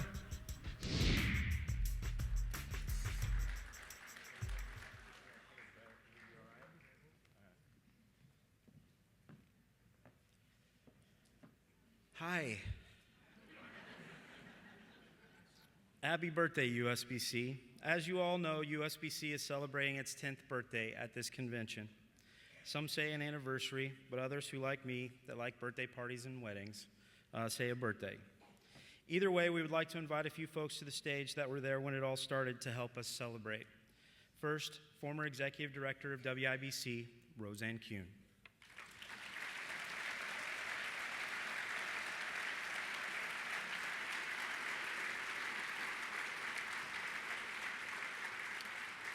Next up is the former Executive Director of YABA, Jim Zebahazy.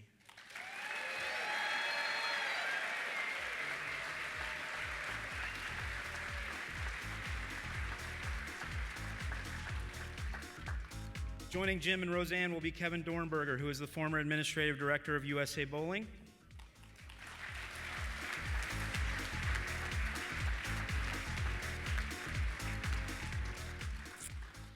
And last but certainly not least, Roger Dalkin, who was the first Executive Director of USBC and former Executive Director of ABC. You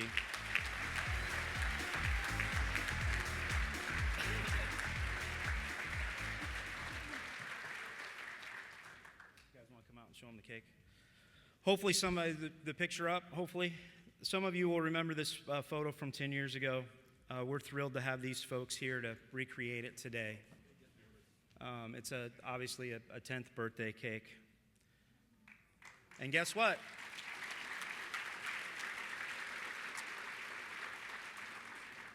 Kind of. We have birthday cake for everyone that you'll get on your way out. So I hope everybody's excited about that. First up to the podium, Roseanne, would you like to say a few words? I've never met a microphone that didn't want me to say something, so it's really a pleasure to be here today and to experience this convention and the 10th anniversary of USBC. I just can't believe where the years have gone, but really it's longer than 10 years. We started this process probably 14, 15 years ago. We agonized over it. I agonized over it, but many of you know me that if I didn't believe in something, I wouldn't be part of it. I believed then that the merger was important and necessary for the future of the sport of bowling, and I certainly believe it today. There's one final thing that needs to be done. You guys can do it this afternoon, and that is the legislative process. That is a carryover for many years, but the tone of this convention emphasized youth, and the future of the sport of bowling is not only youth, but it's also USBC. So let's make it easier for those who come in the future to take over the leadership roles that many of you are experiencing today. Make it easy for them to make sure that we do have a future for the sport of bowling. And I want to thank USBC for allowing me to be part of this. I'm just very humbled by it. But I love the USBC as much as I love the WIBC, so I congratulate all of you for the successes that you have had in the past 10 years. Many changes since we first merged, but just as under WIBC and the other organizations that every year we presented legislation and things changed from year to year, whether it be the bylaws or the rules. So there's nothing different here except that it's important that we all work together, continue to work together, because USBC is the future of the sport of bowling. Whether we realize it now or not, it is the future of the sport of bowling. So I thank you for allowing me this opportunity, and I congratulate all of you for the work that you've done and continue to do for the sport of bowling. Thank you.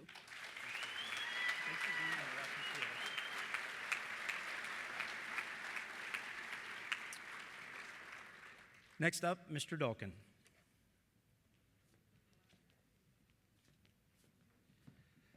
It's been a while.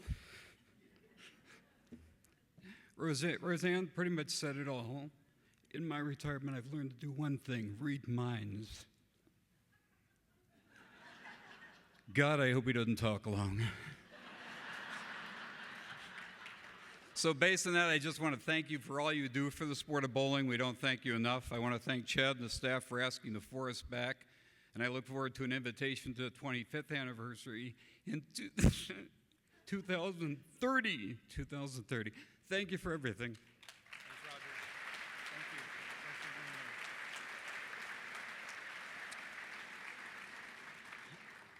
If you guys will indulge us, I'm going to ask you guys to cut the cake together while we sing Happy Birthday. Ready? Happy birthday to you. Happy birthday to us. Happy birthday, USBC. Happy birthday to us.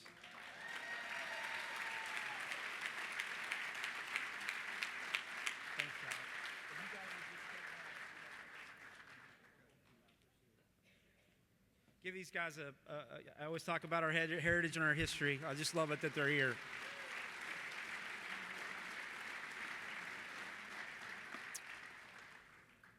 Bowling's had a good friend for a number of years who's making his last trip to the convention as a member of the USBC staff team. He actually left us a few weeks ago, but that's okay. If you will indulge us for a few minutes, we'd like to say thank you to a wonderful person who's been a great contributor to our organization and wish him well on his retirement. As you know, we're talking about Jim Zebehazy.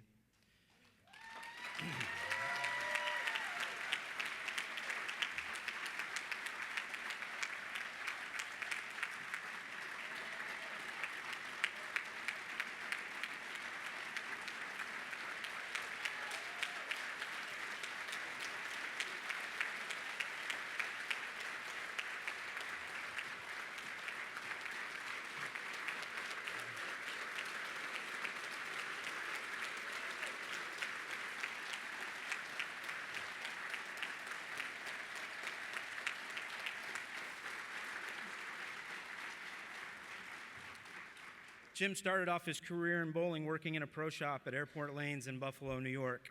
A volunteer from the beginning, he was a part of the Buffalo ABC Bowling Association and became a local board member.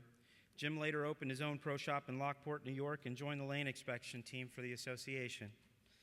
At that time, who would have thought crawling around under pin setters would lead to such an amazing career? But that inspection team introduced Jim to the opportunities as an ABC staff member. In 1983, Jim began the journey at ABC as a field rep and eventually took a leader position as ABC's group executive for field service in 1990. In 1998, he was named executive director of YABA, a position he held until the merger to form USBC in 2005. During his tenure with YABA, several new programs, including what is known today as the USBC Junior Gold Program, were developed to provide more competitive and scholarship opportunities for youth bowlers. Jim played a key role in assisting the new leadership team at USBC through the merger before finishing out his career as an outstanding regional manager on the association's development team. If you know Zeb, and from all the hugs we see every year at convention, I know most of you do, bowling is more than a job. Jim's wife, Judy, joins us as a volunteer every summer at Junior Gold. Judy, thanks for being here. I appreciate it.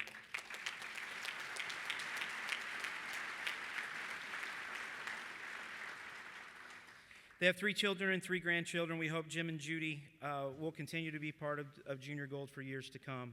Now let's please take a moment and let's all enjoy this video celebrating Jim's career.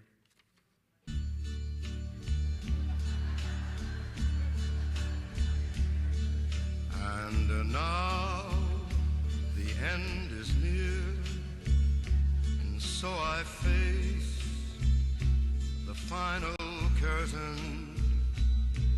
My friend, I'll say it clear, I'll state my case, of which I'm certain. I've lived a life that's full. I traveled each and every highway and more, much more than this. I did it my way.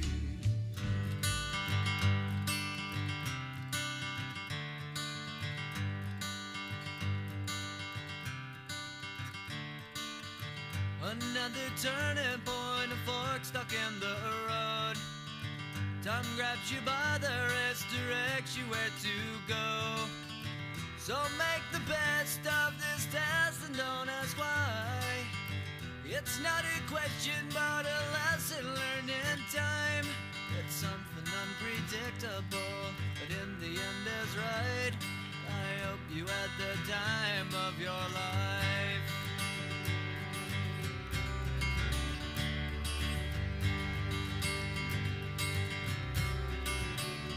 It's something unpredictable, but in the end it's right. I hope you had the time of your life.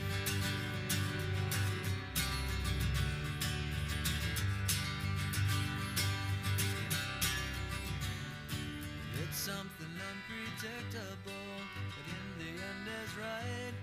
I hope you had the time of your life.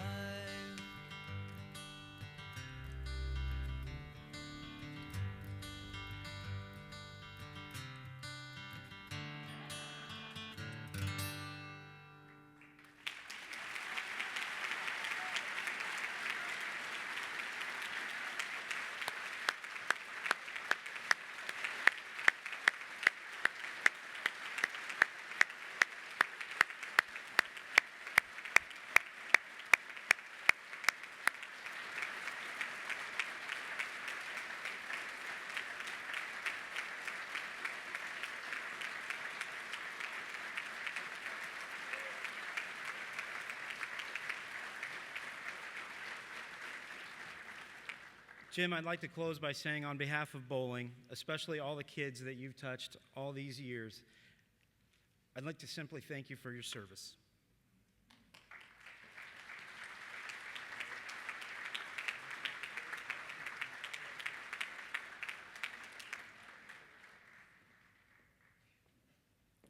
least I got the shirt right.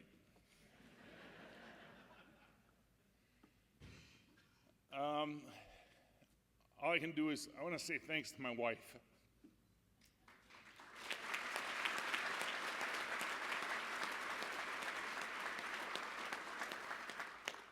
It's been 32 years, and ABC, YABA, and USBC always got a 2-for-1 deal. She's always been with me throughout the whole trip. Excuse me. Thank you for all you guys do. You guys are the heart and the soul of USBC and heart and soul bowling. Keep up the great work. Maybe one of these days I'll be back out there wearing a red badge instead of the black one. God bless you all, and thank you.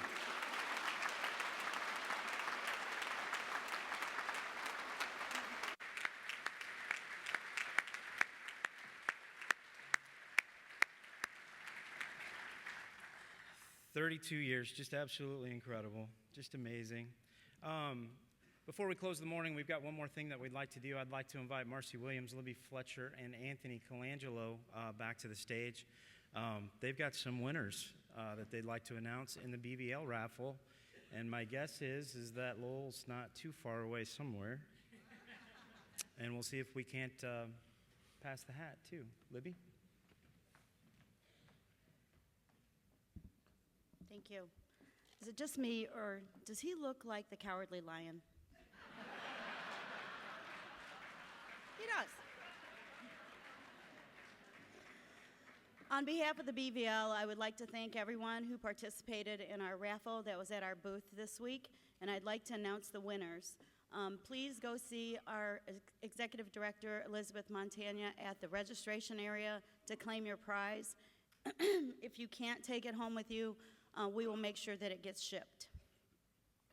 The winner of the Eagle print was Carmen Myoshin. The number was 2276244. The Eagle Ball, John Tinsey, 2276448.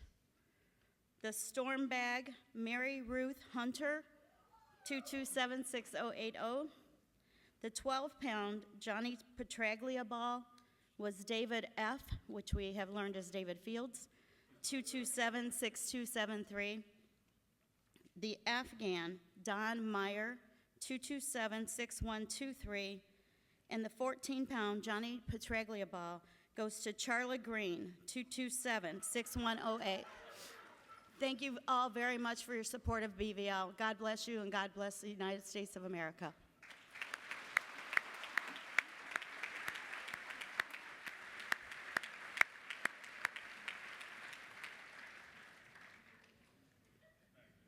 Is he low? Where you at?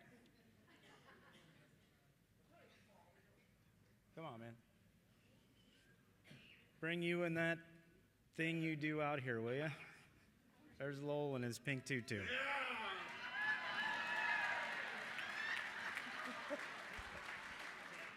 You know, as a veteran and not scared to show my support for the military and for bowling, I challenge everybody to get some money out of their pocket. Have some donators collections at the back when you leave today. Please donate. It's a worthy cause. I got a $50 here. I'm going to challenge everybody to dig in your pocket. Doesn't matter how much you dig out, but it's worth the cause. Go military, go the veterans, and go USBC. Thank you.